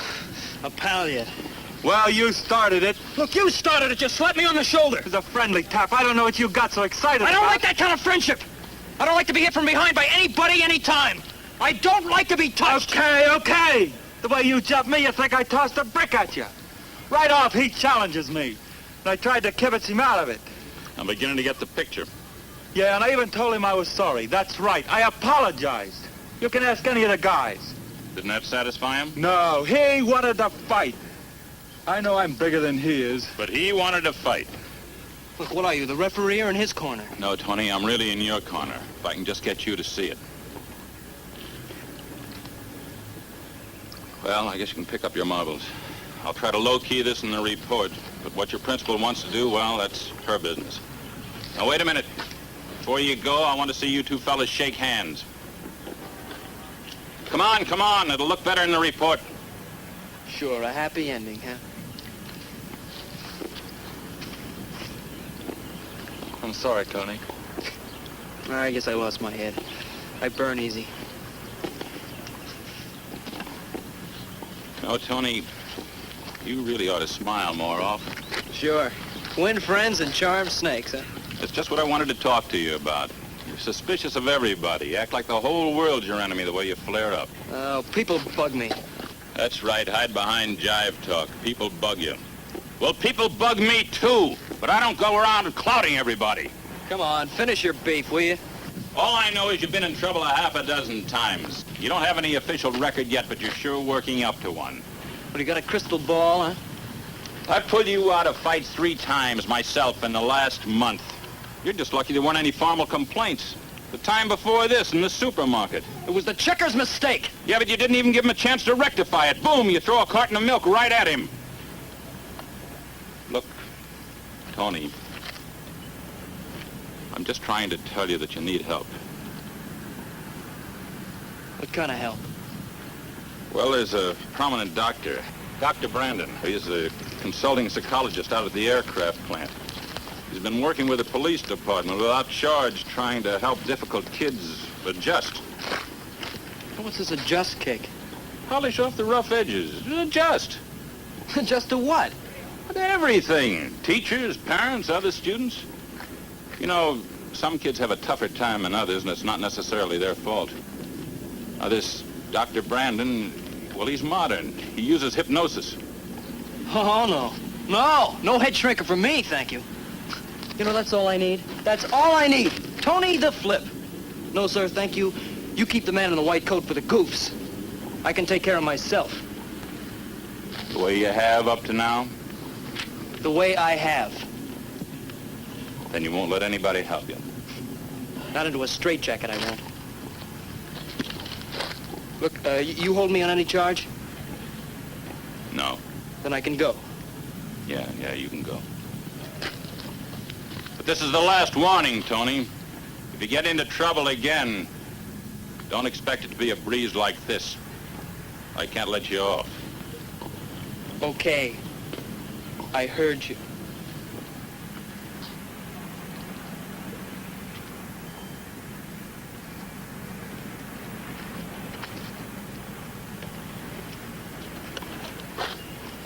Is everything all right, Tony? Sure it is. What did Officer Donovan say? I don't want to talk about it. I've had enough yakety-yak to last me till the end of the term.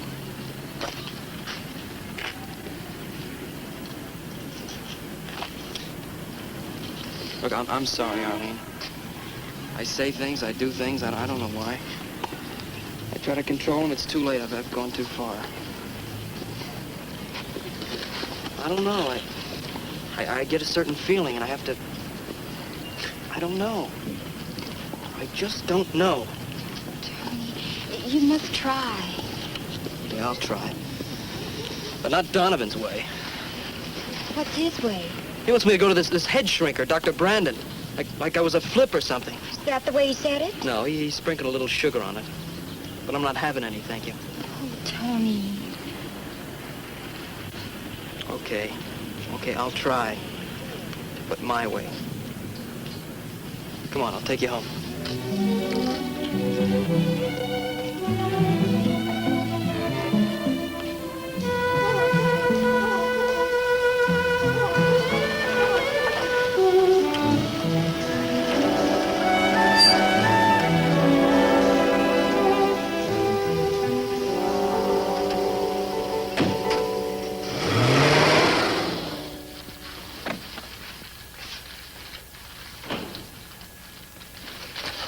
Hi, Dad. Hi. Who was it today? What's the difference? Your principal called, said it was your fault. Why does she bother you? Because I'm your father. Said I'm supposed to discipline you. I told her at home you never needed discipline, not even when your mother was alive. I don't know why she has to drag you into it. Look, boy, you missed the point. Well, if you know, tell me. Sometimes you just have to do things the way people want them done. That makes them happy and they leave you alone. I used to have a foreman like that. Every time I assembled a motor my way, he beefed. But when I assembled it... Dad, I don't like to be pushed around. Tony, sometimes you just have to do it the other fellow's way. Well, I gotta be going. Sorry I can't eat with you. Night shift again. Oh, there are a couple of lamb chops in the icebox. I seasoned them the way you like. Just set them in the pan. Dad, I can cook a chop. And be sure you cook them. Don't eat them raw like you did the hamburger yesterday. Tony, think over what I said, would you? I mean about not being so stubborn. Just might make things a lot easier all around. Okay, Dad.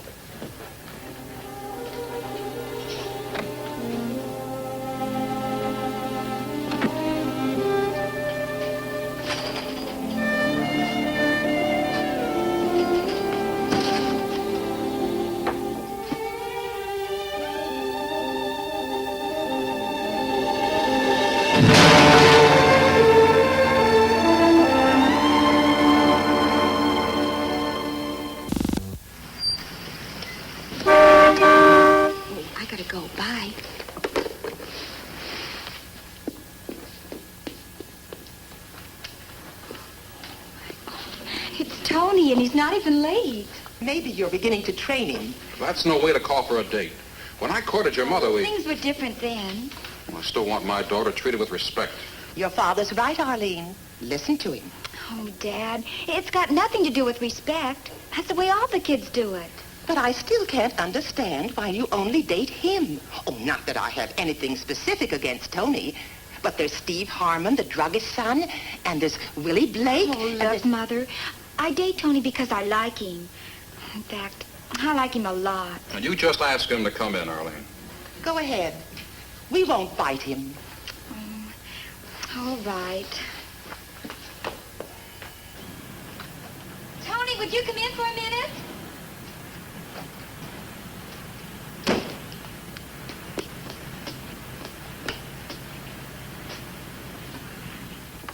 Hi.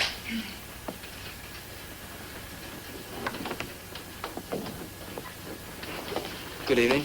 Hello. Hi. Tony, I like things formal once in a while. We just wanted to look at you before you take our daughter out to a party. You don't have any objections? No, I don't. Well, then why don't you call for her properly in her home? Now, Dad. No. A little man-to-man talk won't hurt anybody. Well, I would, only you don't look too pleased. No, really, sometimes when I walk in that door, I think you're going to swat me with a baseball bat or something. Oh, I'm sure that's just your imagination. It must be. Unless you feel guilty about something. Now, Dad, you promised. It's the same. Parents of a young girl, and especially a pretty one like Arlene, like to feel proud of the young man that takes her out. A young man who keeps busy with the right kind of things. Like sprinkle a lawn, take out a paper route, haul boxes in the market. Where's the opener, Mary? On the sink, dear. Any job that keeps a teenager out of mischief and builds a good reputation.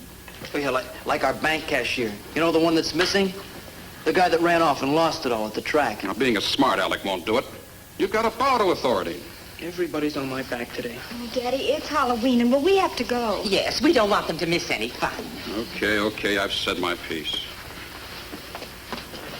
On one thing you can be sure of, Mr. Logan. At least I'll protect your daughter. All right, kids, have a good time. Remember now, I want you home by 12. No excuses now. 12. You heard what Dad said. Not after midnight.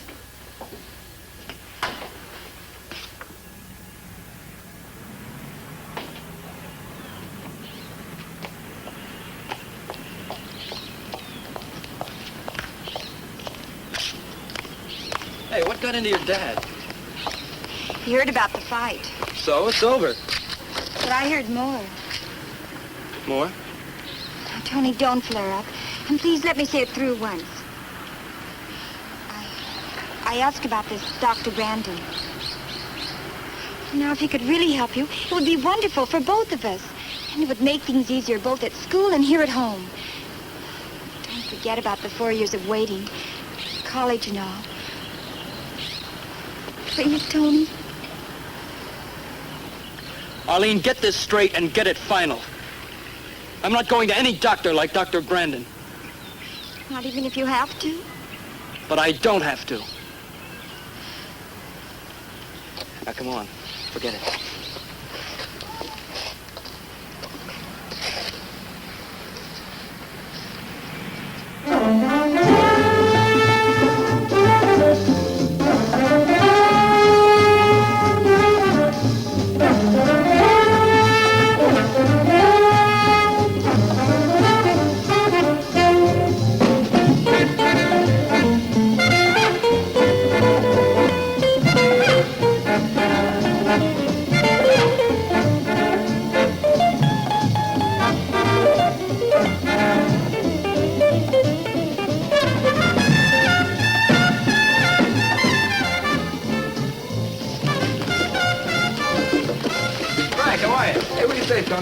Hey, Tony! Tony, hear this.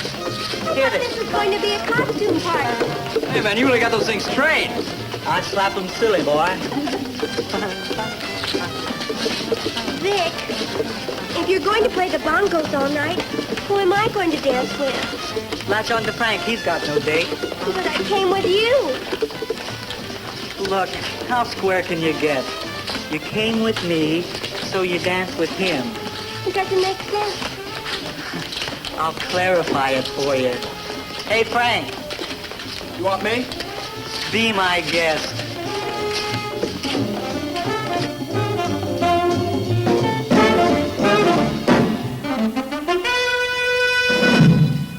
Boy, this sure beats the youth center. Supervised entertainment, 8 to 10. Square dances and waltzes, and a cigarette is a crime. Oh. Scooby-Doo.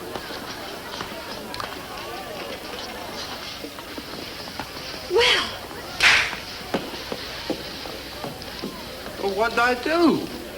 What'd I do? Either too much or too little. You know, I thought this was going to be a costume party. Boy, this pad sure is crazy.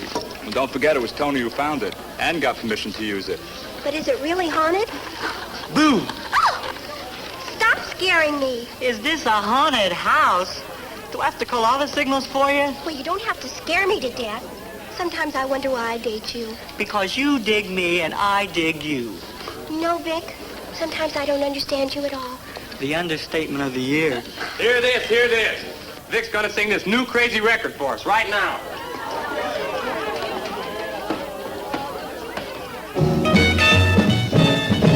Meeny, meeny, miny, mo. I want a gal with a lot of dough. When I find her, we're gonna swing up to the preacher with a wedding ring. Tell me where she is, 'cause I don't know. So eeny, meeny, miny, mo. I've been looking all over town, but so far she ain't been around. Someday I'll meet her, and then I'll say, shoo-be-doo-be, baby, we're on our way. Hurry up now and follow me, but don't forget to bring your do-re-mi.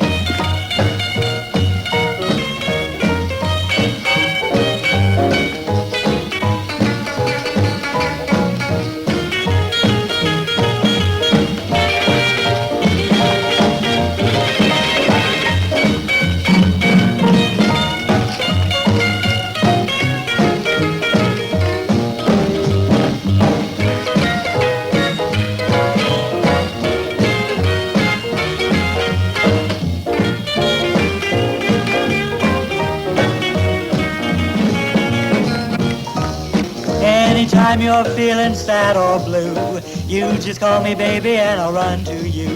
But if you ever leave me, you're gonna pay $50 alimony every day. So I'll be yours from this day on, but only till your money's gone. Rich girls sure are hard to find, but I'll keep looking till I lose my mind. She's bound to show up eventually, then I'll be rolling in security. But where she's hiding, I don't know. So eeny, meeny, miny, mo. Eeny, meeny, miny, mo. Eeny, meeny, miny, mo.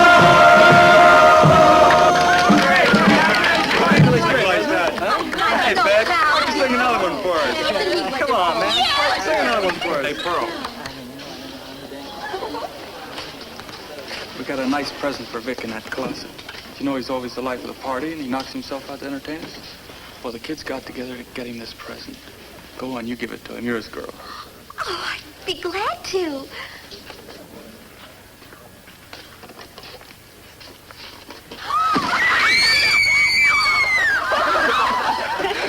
Some joke. Maybe you think it's funny, but I don't. And anyway, why does everybody pick on me?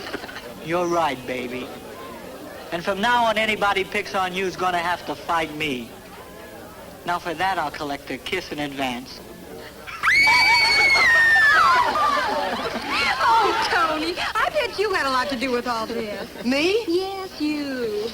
And I bet you're not so innocent either. Now, why do they always pick on us? It isn't fair. I'll say it isn't. Just when I was going to give her a nice present. That's women for you, no appreciation. What present? This one. Oh, it's... Now, tell me what it is. I don't know. Oh, Candy! Oh,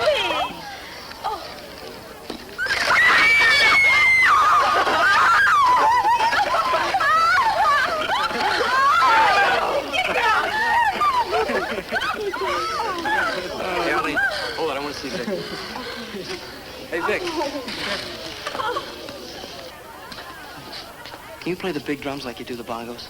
Just lead me to them. Can I play the big drums? Better than the bongos. Great, man. They're in there. Yeah? And give me a real long blast, will you? Sure, Great, sure. great.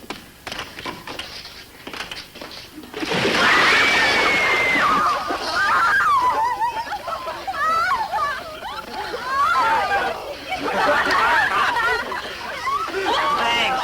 I believe in sharing. All right, now, okay, let's have some food, okay?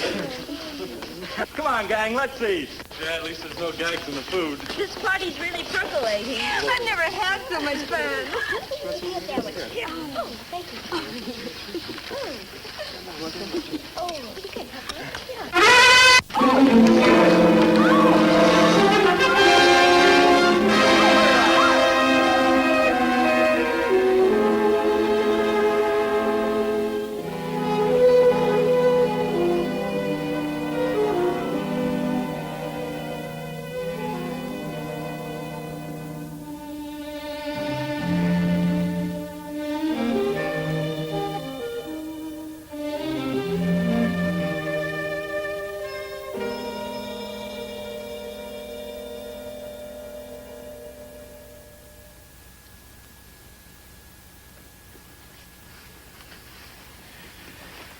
Everything normal, my boy. Physical examination is a formality, but a necessary one. Before we enter the mind, we must know the condition of the body. Tony, you're a perfectly normal human being.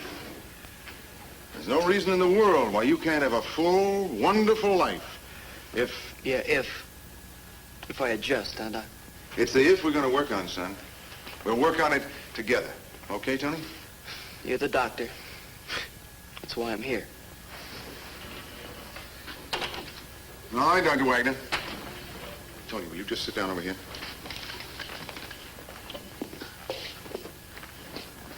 Thank you. What is it? Just a mild sedative.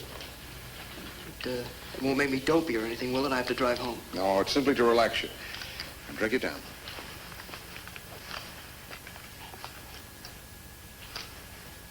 I'll be back in a minute.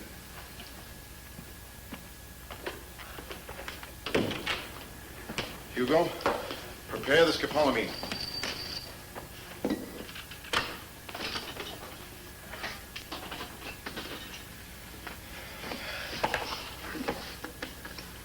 What are you doing? I'm going to mix the serum with the scopolamine. Alfred, do you realize the possible consequences? I realize one thing, that at last, after years of searching, I found a suitable person for my experiment. His record at school, what the school principal told me, and what I learned from Detective Sergeant Donovan gives him the proper, disturbed, emotional background I need. And with what I found out from the physical examination, this boy is my perfect subject. There were certain telltale marks on his body only I would recognize. But you know what might happen. Might? In science, one must be sure. I'm going to take this out of the realm of possibilities into the world of exact science. If I'm successful, then I can be certain. But you're sacrificing a human life. Do you cry over a guinea pig? This boy's a free police case. We're probably saving him from the gas chamber. The boy is so young and the transformation horrible. You call yourself a scientist. That's why you've never been more than an assistant. But if you interfere, if you say one word... No, Alfred. You can trust me. Yes, I know that. You've been more than an assistant on other occasions. Accomplice would be a better word. What is the plan? Through hypnosis, I'm going to regress this boy back into the primitive past that lurks within him. I'm going to transform him and unleash the savage instincts that lie hidden within. And then? Then I'll be judged a benefactor. Mankind is on the verge of destroying itself. The only hope for the human race is to hurl it back into its primitive dawn, to start all over again. What's one life compared to such a triumph?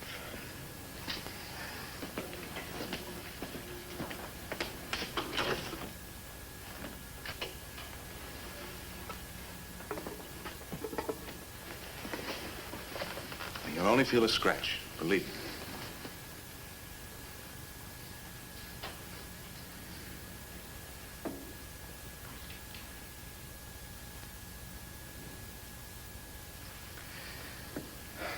And this makes the hypnosis more comfortable and prepares the way for analysis. Now remember, I don't want to be disturbed.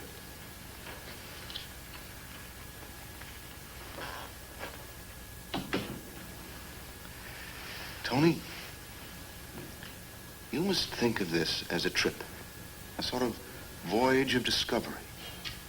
On the way, we'll find out many fascinating things about you.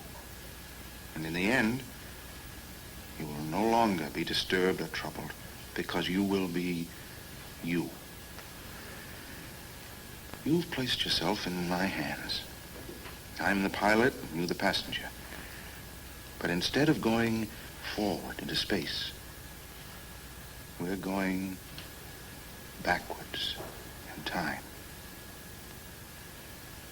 Begin at 100 and count backwards. We'll start together. 100. 100. 99. 99. 98. 98. 73. 73. 72. 72. Quickly, tell me, where are you? I'm on the beach. How old are you? About 12, I think. Go on. I'm playing with some kids. One of the older boys tries to take away one of our toys. He grabs it and runs away. And what do you do? I run after him. I jump him. I scratch him, choke him. He's older than I am, but he begins to cry. Some people gather around us and That'll be all for today. You may wake up. Wake up! You okay, Tony? I'll see you day after tomorrow at the same time. And don't worry, my boy. Soon you'll be yourself. Your true self.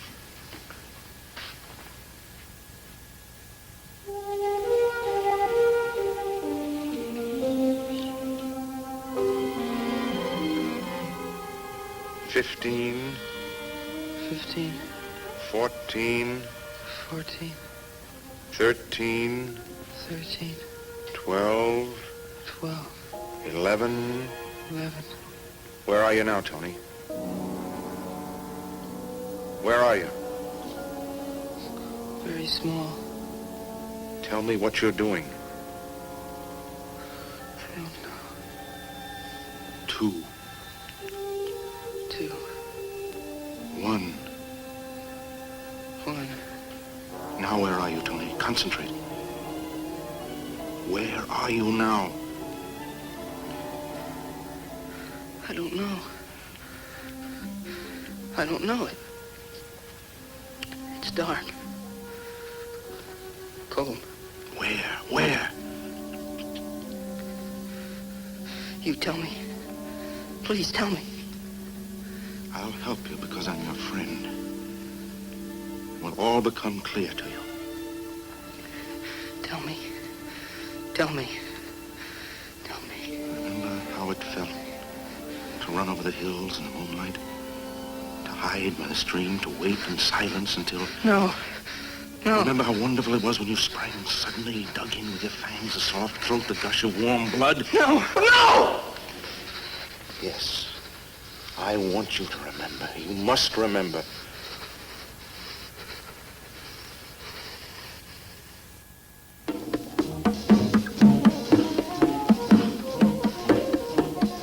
You know, Vic, you're good enough to sign up with a band. He's had lots of offers. Oh, get off my back, will you? Isn't that what you told me? Tony, you can tell me to shut up if you want. But you're not with it tonight. No, I'm not. Like you're not yourself. Yes, I'm not myself. I think I'll take Arlene home.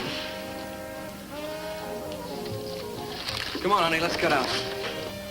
That's right. I promised your folks I'd have you home by midnight. You live home, Frank? And interfere with you lovebirds?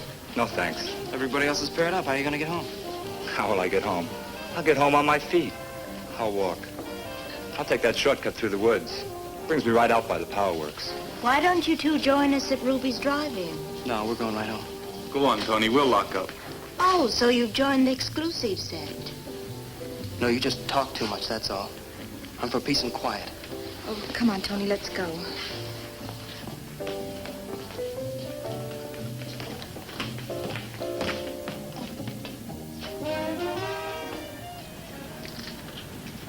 Good night, Arlene. See you tomorrow, Tony.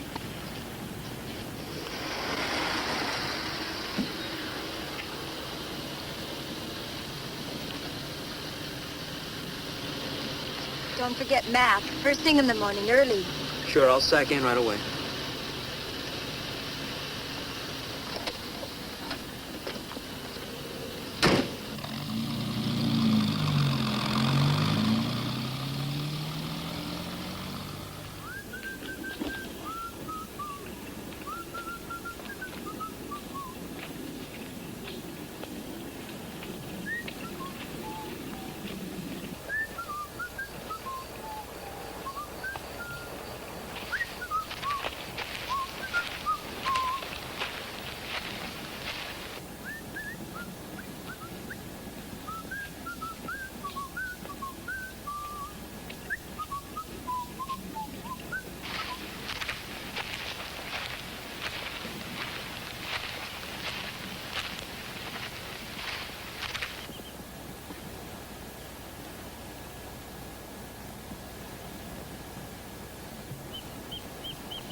Hello?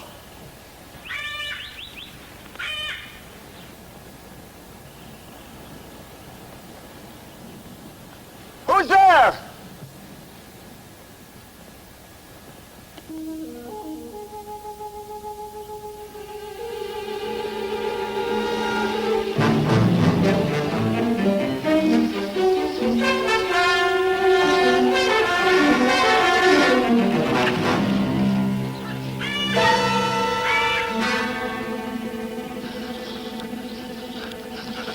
Who's there?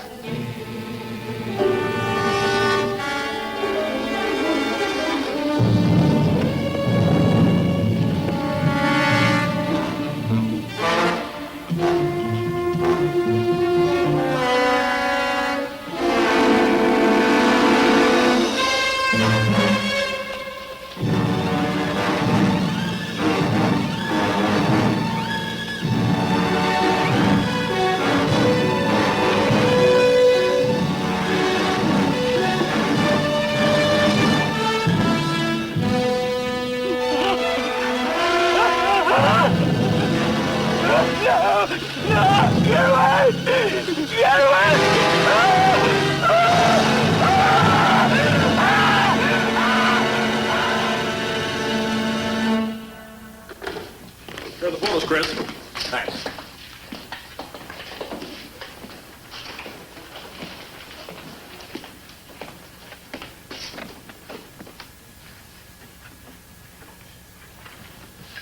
These the official pictures? Yes, Chief.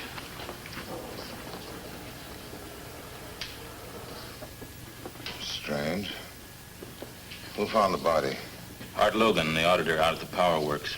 Takes that shortcut through the woods every morning. Says the only exercise he gets. Mm-hmm. Any idea how long the boy's been dead? No, maybe the PM will show. The coroner has the body. That's strange.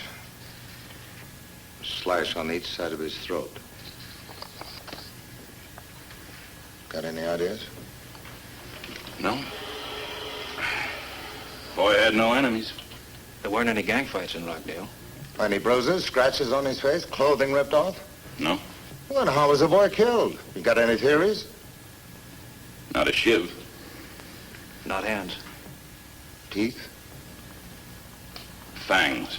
Fangs? Oh, there's no wild animals around here. I've walked these woods since I was knee-high to a duck. I've never seen anything wilder than a tomcat. I know. That's what makes it so hard to believe. But I still say fangs. Maybe if the boy had a chance to fight, his fingernails will show something. Let's hope so. In the meantime, let's keep the lid clamped down on this until the official reports come through. Maybe even after that. Whatever it is, we've got to be sure. I told Art Logan not to say a word. Good. Keep these locked in our files. Yes, Chief. Just one rumor about fangs in the newspapers will have a field day. Not just the local papers, but reporters from all over the country will have on-the-spot coverage, photographers. They'll have a field day, all right. But here in Rockdale, we'll have a panic. Yeah, I know. But I'm more worried about the teenagers at the school. And check the surrounding towns, see if a carnival, a circus, or a county fair has been setting up their tents. Also see if anybody has a private menagerie. Maybe a big cat got loose some way. If I were you, I'd talk to the farmers in the surrounding areas. Sometimes they keep a wild dog for protection. Whatever it is, we've got to be sure. Facts first. And don't encourage any rumors. Right.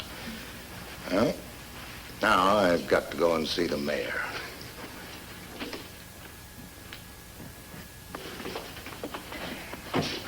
Hi, Peppy. I'm going down to the lab. Better get those pictures locked up in the file.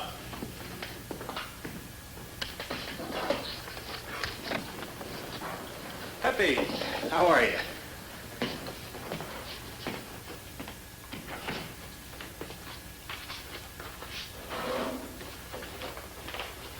Oh, Chris, do you mind if I take a look at that picture?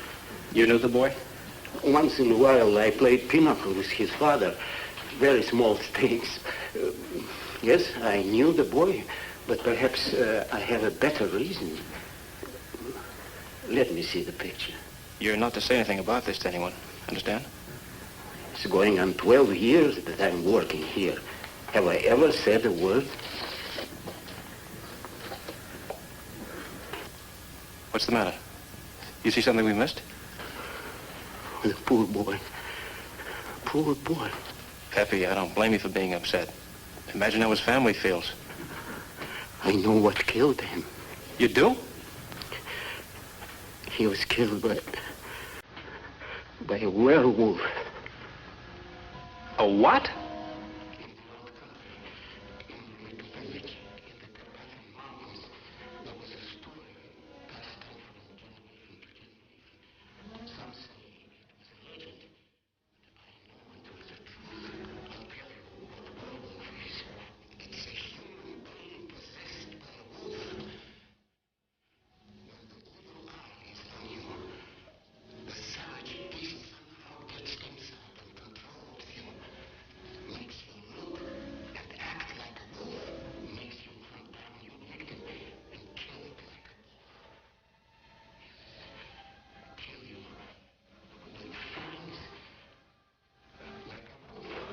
Why, you're crazy.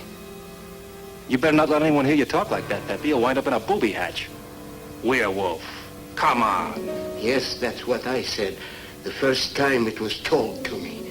But later, what I saw, what I heard, convinced me. I'm going to put these away and lock the file. You just forget I ever showed them to you.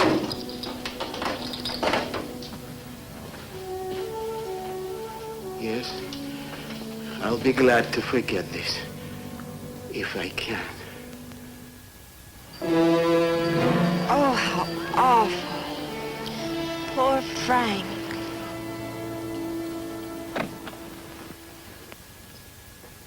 Well, hello, Tony, my boy. Come on in.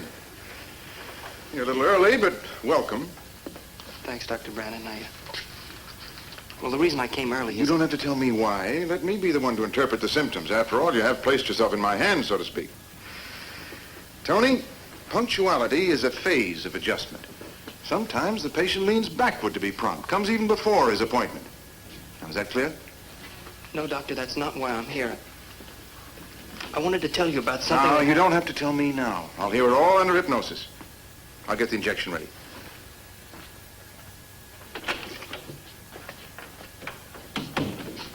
Is the scopolamine ready? Yes. Alfred, you read the paper. You know what happened. There's a difference between a newspaper story and a scientific report. I have to be sure. Even in a minor experiment. You know how many guinea pigs are used up before the trailblazer is ready to announce a new discovery to the scientific world? Surely you know how skeptical scientists are. Indeed, have to be. But you realize the consequences. I realize that I have an old woman for an assistant. If you mean I have a heart, I don't consider that an insult. I mean that you're standing in the way of progress. Progress? Do you call it progress to hurl back the human race to its savage beginnings? It may prove to be the only road to progress.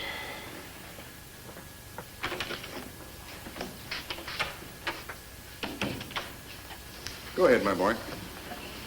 Dr. Brandon, there's something I have to tell you. I don't know if it really happened. It's more like a nightmare.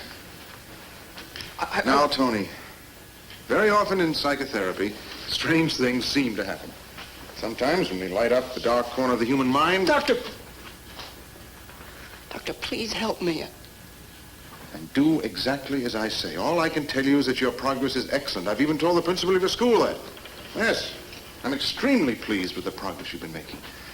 And soon, Tony, very soon, you'll be your true self again. Come on.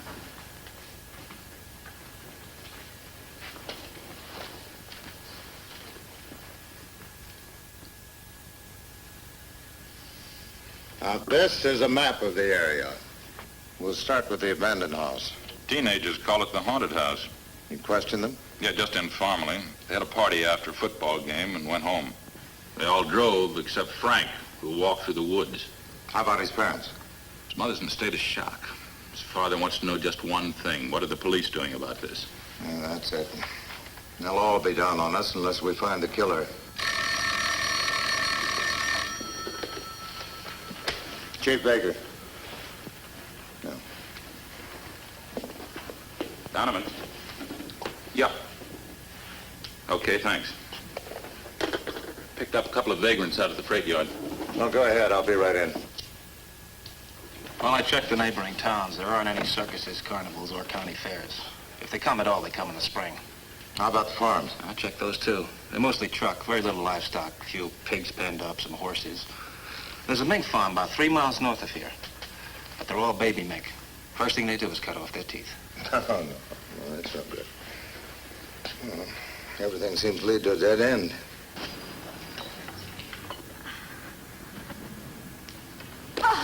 Very good, Teresa. Your form is improving. Thank you, Miss Dolphin. But I must repeat, we're judged on points, and Linwood High has won the gymnastic events 3 years in a row. Oh, I certainly hope we win this time. So do I. Have you had enough for today? I've got to go. Oh, gee, I'd like to practice for about another half hour. Well, you don't need me. Just remember the other pointers I gave you. I've got some shopping to do. You go right ahead. Anyway, you make me very self-conscious, breathing down my neck all the time and picking on all my mistakes. I just want to try it a few more times. That's the spirit. Good night.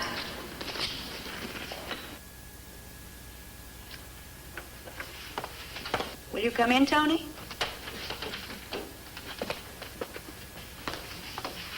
I hope you didn't mind waiting. I had some reports to finish. Well, you wanted to see me. Yes, I wanted to have a little chat with you. And for heaven's sakes, Tony, don't look so glum or so suspicious. For once, we meet on a friendlier basis. No, you're not going to chew me out, then. As you say, I'm not going to chew you out. Sit down, Tony. Thank you. I have a report here from Dr. Brandon. Naturally, all this is kept strictly confidential. It's a report of progress, which I'm happy to confirm. You mean he says I'm adjusting? Very much so. Your grades are about the same, but then your grades were always high. However, your conduct is very much improved. Tony, you're coming along just fine. Thanks, I'm glad. And as a reward, I want you to know that if you continue this way, you'll earn an honor certificate. Yes, Tony? I'll recommend you to the State College. Your grades will be high and your deportment will match. This means so much to me, Miss Ferguson. So far, every pupil I've recommended has reflected great credit on Rockdale High, and I know you will. So keep it up till graduation. Then you'll be off to your real career. Thanks a lot. I always knew that if somehow we could just break through to you, I mean really get inside of you, you'd be a credit to your father and to your school. Thank you. You're welcome. Dismissed.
Did you see him?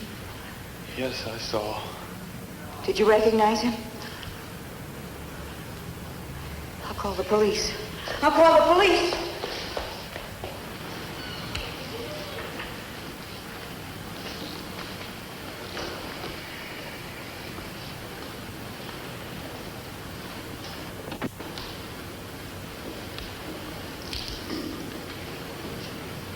Miss Ferguson, I know this is difficult, but anything you can do to help us.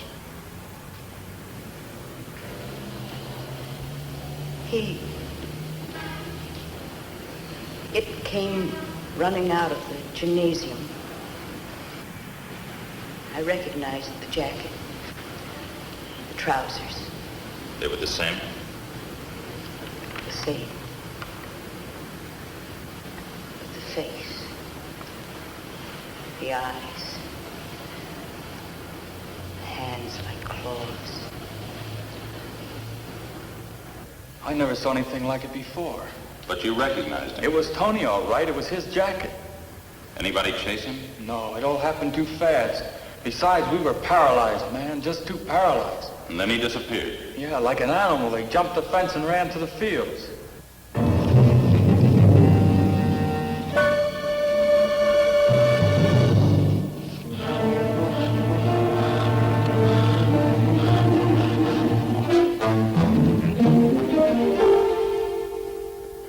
The whole area's been blocked off. At all points bulletin has gone out. There's no way he can possibly escape. He? Well, he, Ed, call it what you will. Seems to me werewolf would be more appropriate. Very well, then. I realize it makes a better story. Werewolf. In the meantime, what protection are you giving the people, especially the teenagers? The very best we possibly can. Parents have been warned to keep their children at home.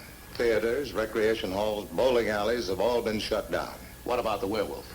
Posse's been formed. They're going to start right away. But in the meantime, the werewolf is at large. But not for long. You hope. You'll find this is different than tracking down the ordinary criminal. You're dealing with the cunning, the ruthlessness of something that is supernatural. Oh, come now. Let's don't add to the panic that already exists. The people are entitled to know everything, and my paper's going to see that they get it. Maybe if you hadn't kept the first murder so secret. Don't try to place the blame for this. We did everything that was reasonable in the interest of public protection and safety. All right. May we see the official pictures?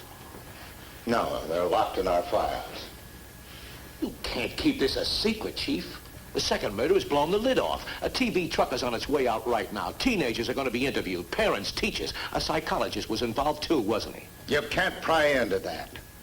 Just what are you trying to do? Add to the grief of the families already involved? Don't make this a personal issue, Chief Baker. You have your work cut out. We have ours.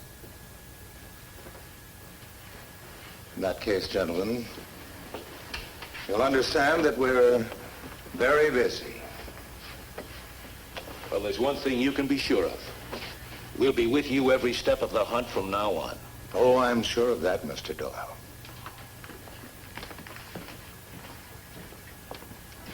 Doctor, what's your opinion? I'm sorry, Sergeant, but I cannot be swayed by mass hysteria. But there were eyewitnesses who swear they saw him. Hallucinations. I'd have to see this so-called beast with my own eyes. After all, a scientist needs a platform of concrete facts before venturing an opinion and overwhelming proof before stating a conclusion. Doctor, this is hardly the time for a lecture. You had Tony under your professional care. You were with him time and again. You were supposed to help him. As far as I know, I did. His behavior after I took the case proves that.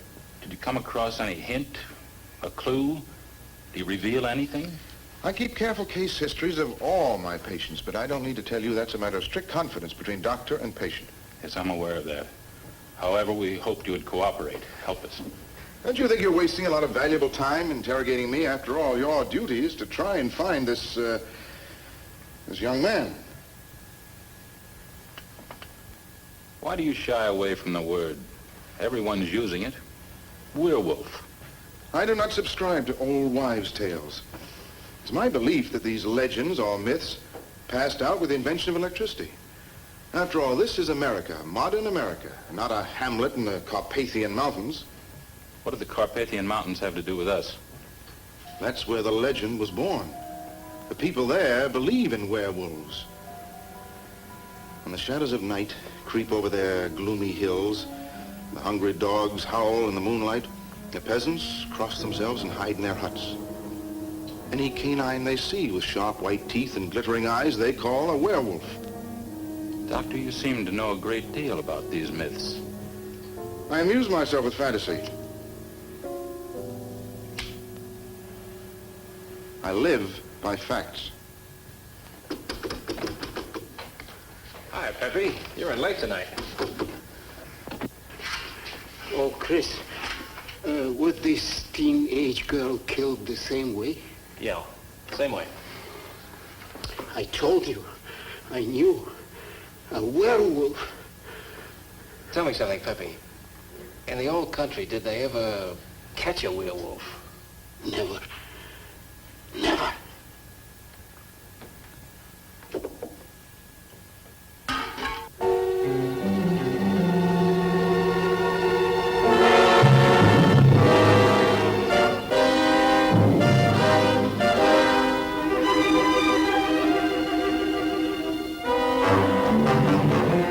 Did your boyfriend ever give you any indications? Never, never. Do you realize that if this thing had come over him when he was with you... Now, there's no use upsetting our little girl any more than she is now. Sorry that you talked to her in the first place. Yes, I think that's enough. She's been crying ever since this thing happened. She must get more rest. Well, just one more picture.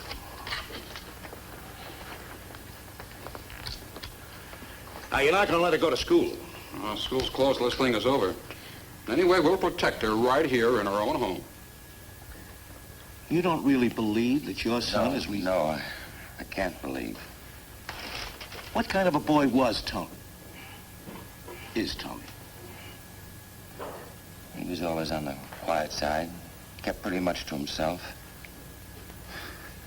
Maybe I should have remarried. A good woman around the house, the affection of a mother. A boy needs that, especially when he's grown up. Not that Tony ever complained. I even asked him, does he miss... should I? He said, no, Dad.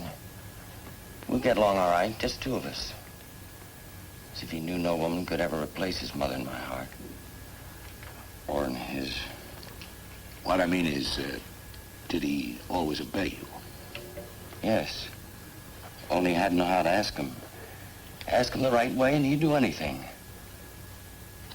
Tony's a good boy. I don't care what they say. Tony's a good boy.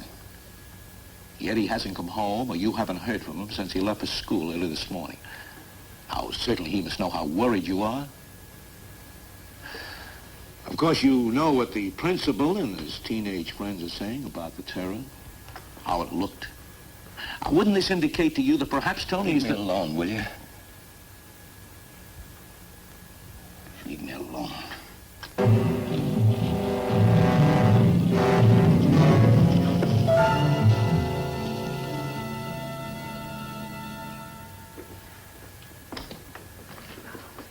Pat, men are all ready. Oh, thanks.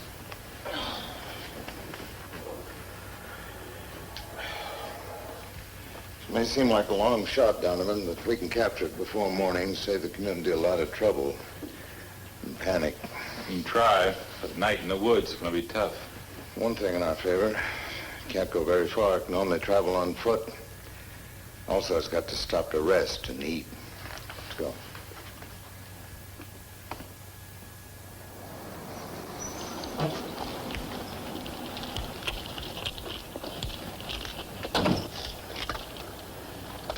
All right, now, we'll move in stagger fashion.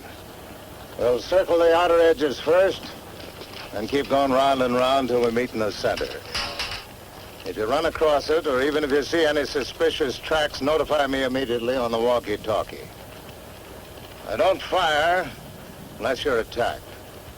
I want to try to bring this thing in alive, if possible. Oh, another thing. When we get further in the woods, I want you to light the torches. Animals are afraid of fire. Maybe werewolves are, too. All right, let's go. Come on, Donovan.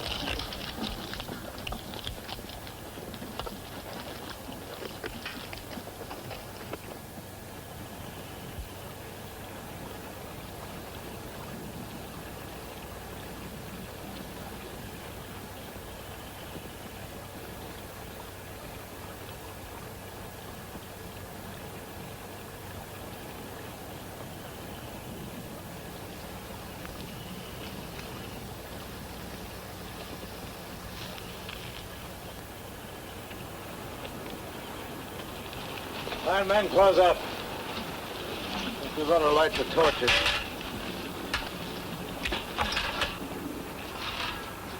Hey, Charlie, take a couple of torches and go on up the hill there. Donovan, will you take a man and beat up this ravine? All right.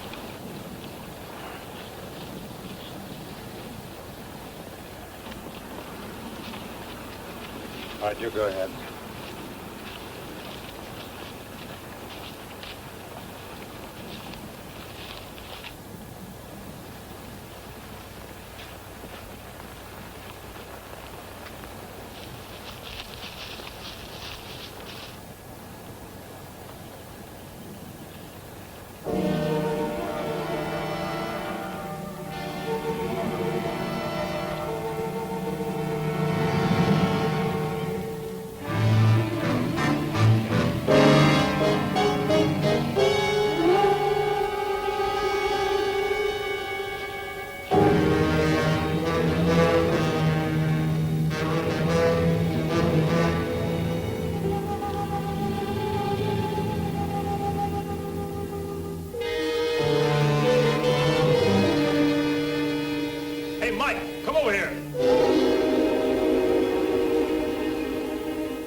Hold it.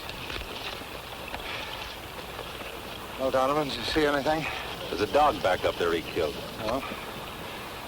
Well, he's got to be in here someplace. No sense looking for him in this light, though. Look, Donovan, post guard so he can't possibly escape. We've got to get him.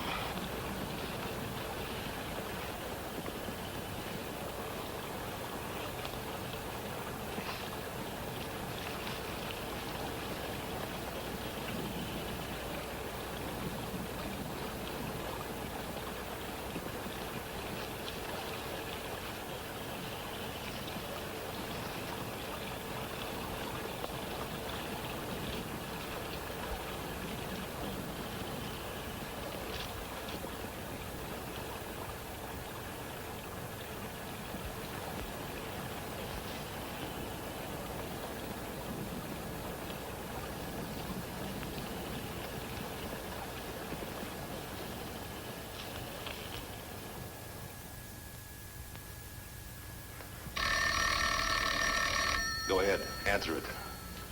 Just tell him to give himself up. Tell him it's the best way. Advise him as his father to surrender.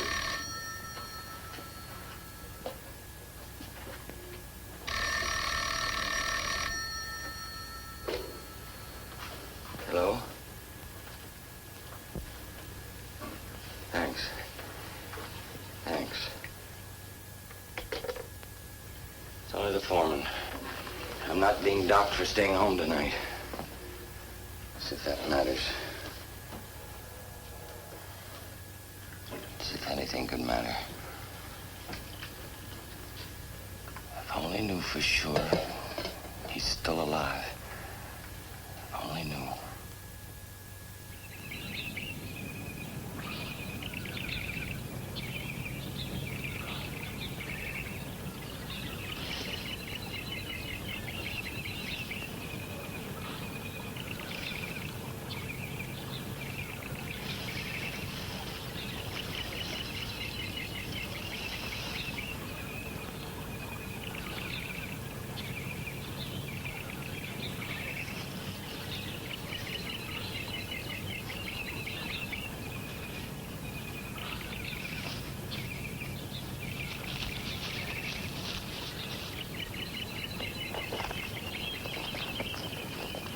Look what I found. Got the cloth ripped off. How do you know it's his? The official description, he wore a jacket like this now, but how do you know that's part of his jacket? You know, I think we better call headquarters.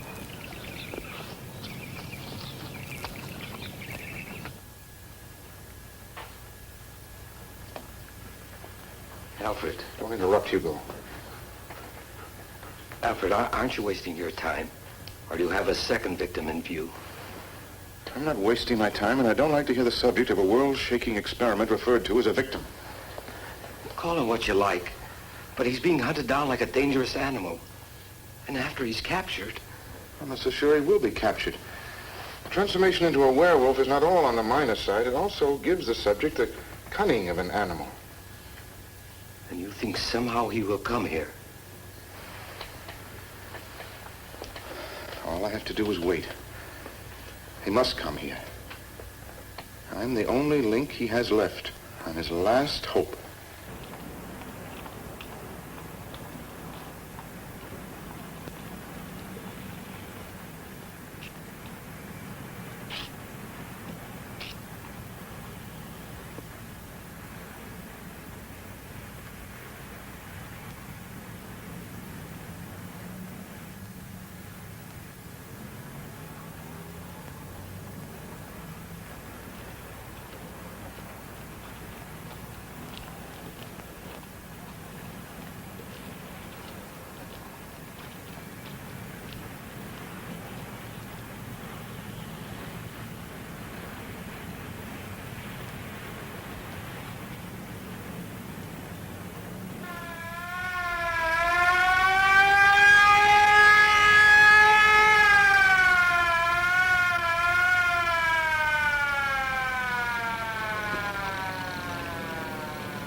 Hey, you! Next time use a crosswalk.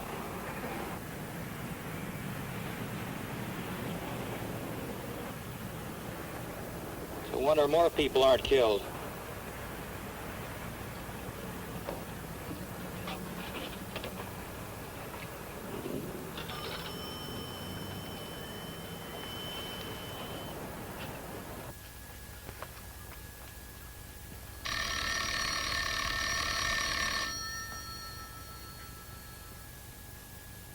Let her answer it. All right, miss. You answer it. Remember now, hold them long enough so we can trace the call.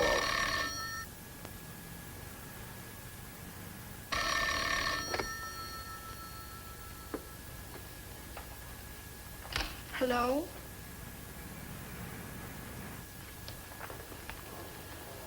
Hello?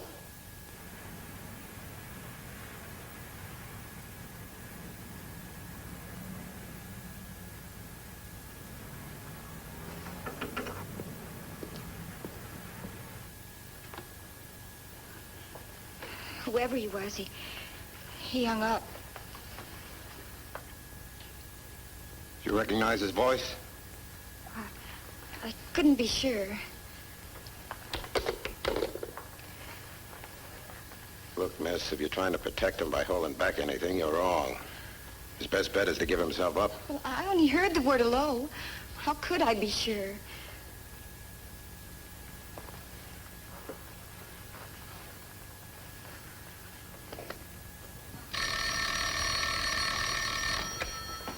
Sergeant Donovan.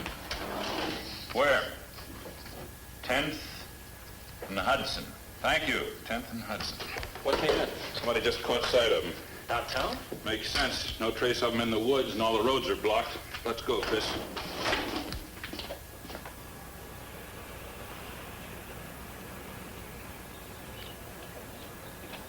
The results of the case of Mrs. Banks indicate that I was expecting you. Come on in, Tony. Dr. Brennan, I know what I am. What I become. Help me, doctor, please! I know they're going to catch me, but don't let anyone see me like that. Please, doctor, help me! Please help me! Of course, Tony, of course.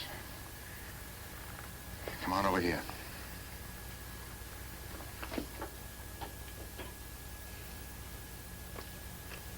Alfred, I beg you. It's too late to bring the dead back to life. But at least you can help him. Help correct a terrible mistake. Mistake? You dare call a scientific triumph a mistake? What are you going to do now? He must make the voyage back once more. I must see with my own eyes and record with my own camera. Here, you'll be the witness. We'll have it all on film. From the time I first give him the injection through the transformation. And then no one will doubt my word. Even the most exacting, the most skeptical of scientists will be convinced that I have penetrated the deepest secrets of creation. That I've achieved the first perfect case of regression.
Stop him!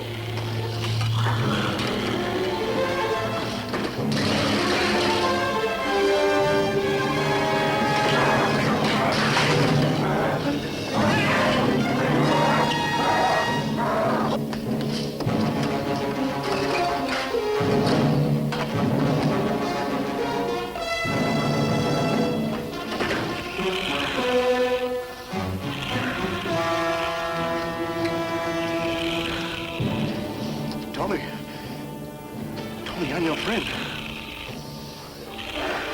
I'm the only friend you've got. Tony.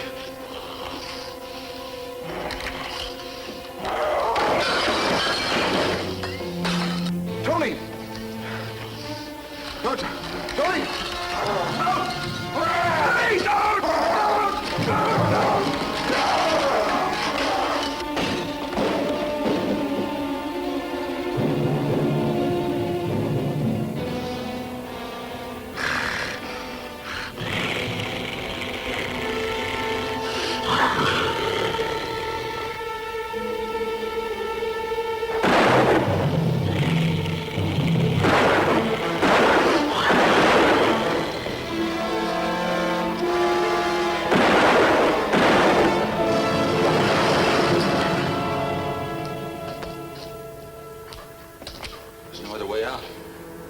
We could do.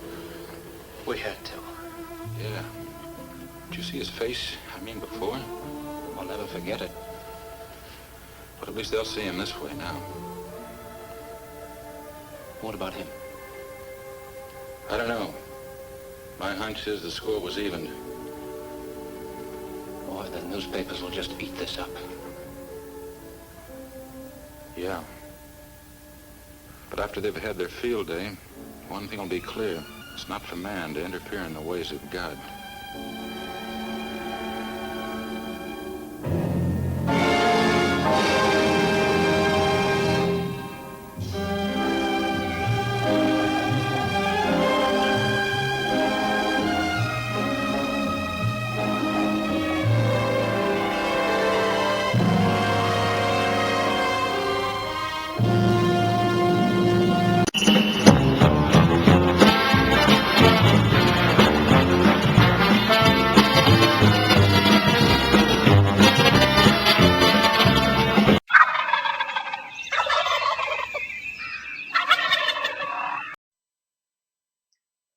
Alrighty, what did you think of I Was a Teenage Werewolf? I absolutely love this film when I saw it on Creature Features all those years ago. I mean, they had some wonderful makeup work, and Michael Landon was fantastic in his role.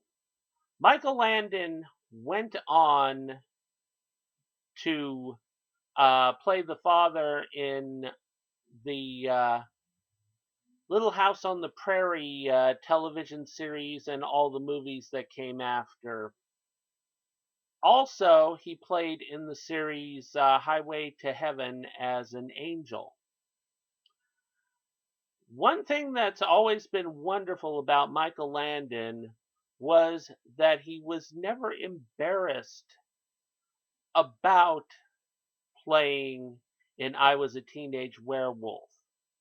He was actually proud of playing the part because it actually started his career, which shows that Michael Landon was an incredibly classy gentleman. Also, actor Whit Bissell comes back again in this film playing a scientist. He's not Dr. Frankenstein, but he's the hypnotist that uses the serum to turn Michael Landon into a werewolf. Does an excellent job in this, as good of a job as when he played Dr. Frankenstein. So definitely a wonderful film to watch. Definitely a classic. So, what more can I say about it? Alrighty, so honestly, I have not had my sippy sippy tonight, so I'm gonna have my sippy sippy before I continue. Alrighty, sippy sippy.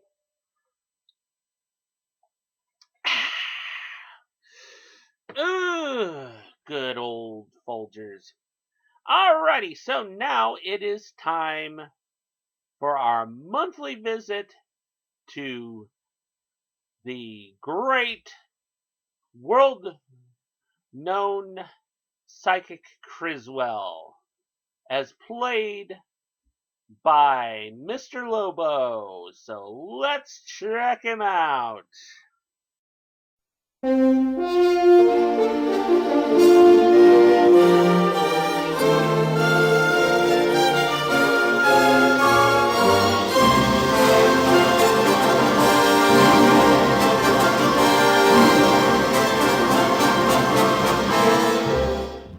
Greetings again, my friends. I'm the all-powerful Criswell. For years I've foretold the almost unbelievable, related the unreal, and proven it to be more than a fact. We're all interested in the future because that is where you and I are going to spend the rest of our lives, whether we want to or not. So let us remember the past, honor the present, and be amused by the future. I predict that in the future, household pets will become an even more important part of our day-to-day lives. Today, the average dog might bring your slippers, but one day your obedient pet will be able to do such tasks around the house as doing the laundry, taking out the garbage, or preparing a simple meal. Already dogs are used to make life for the blind easier. Why should the sightless community be the only lucky ones? The obvious next evolutionary step for domesticated animals is to become our friendly little slaves. We have even taken good care of our little friends in the past, and finally in the future, it will be their turn to care for us. If they are so eager to please us as their happy wagging tails indicate, it shouldn't be long before the little scamps will be frying up my omelet, picking up my dry cleaning in my family car, cleaning my gun collection, or making low-cost athletic shoes on an assembly line. Time is eternal. It is a ribbon with no beginning and no end, my friends. The past is just a continuation of the future, and that ribbon is wrapped tightly around your present. So let this knowledge of the future inform you, entertain you, and empower you with success today. Good night, my dearest friend. And may God help us in the future.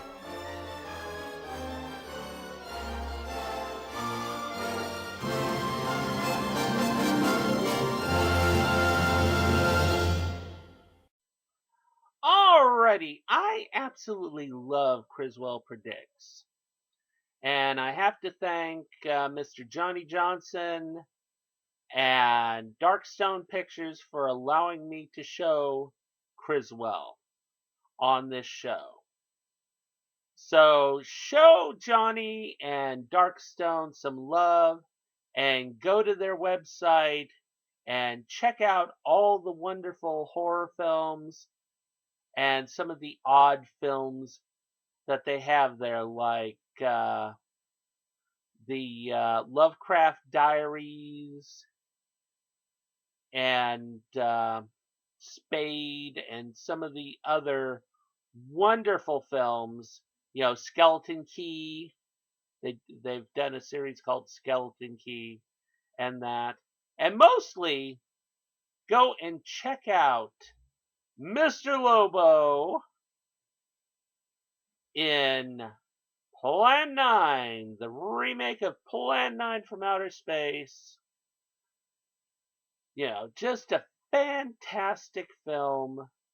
Johnny Johnson spent 7 years on it, and it is just outstanding. So, get yourself some Plan 9. Alrighty, one last little shout out before I end the show, because this is well worth it. My absolute favorite show, Creature Features, has come back. It's on NorthBayTV.com. You can actually find it streaming, and they have an app. And this production is so wonderful production qualities on this version of Creature Features. And this Creature Features is hosted by former rock singer Vincent Van Dahl. And he does an absolute fantastic job. He does celebrity interviews, and he and his butler Vincent, or not Vincent, Livingston, sorry, his butler Livingston, they just do a fantastic job. So I want to give them kudos and tell them thank you for bringing back Creature Features, because it has been long missed. Alrighty, so that is it for Scarevember. As always, remember to watch classic horror films, because you know what? Black and white does not make them bad, does not make them cheesy. It makes them classic. And as always, keep America strong, watch horror films, and catch you next month.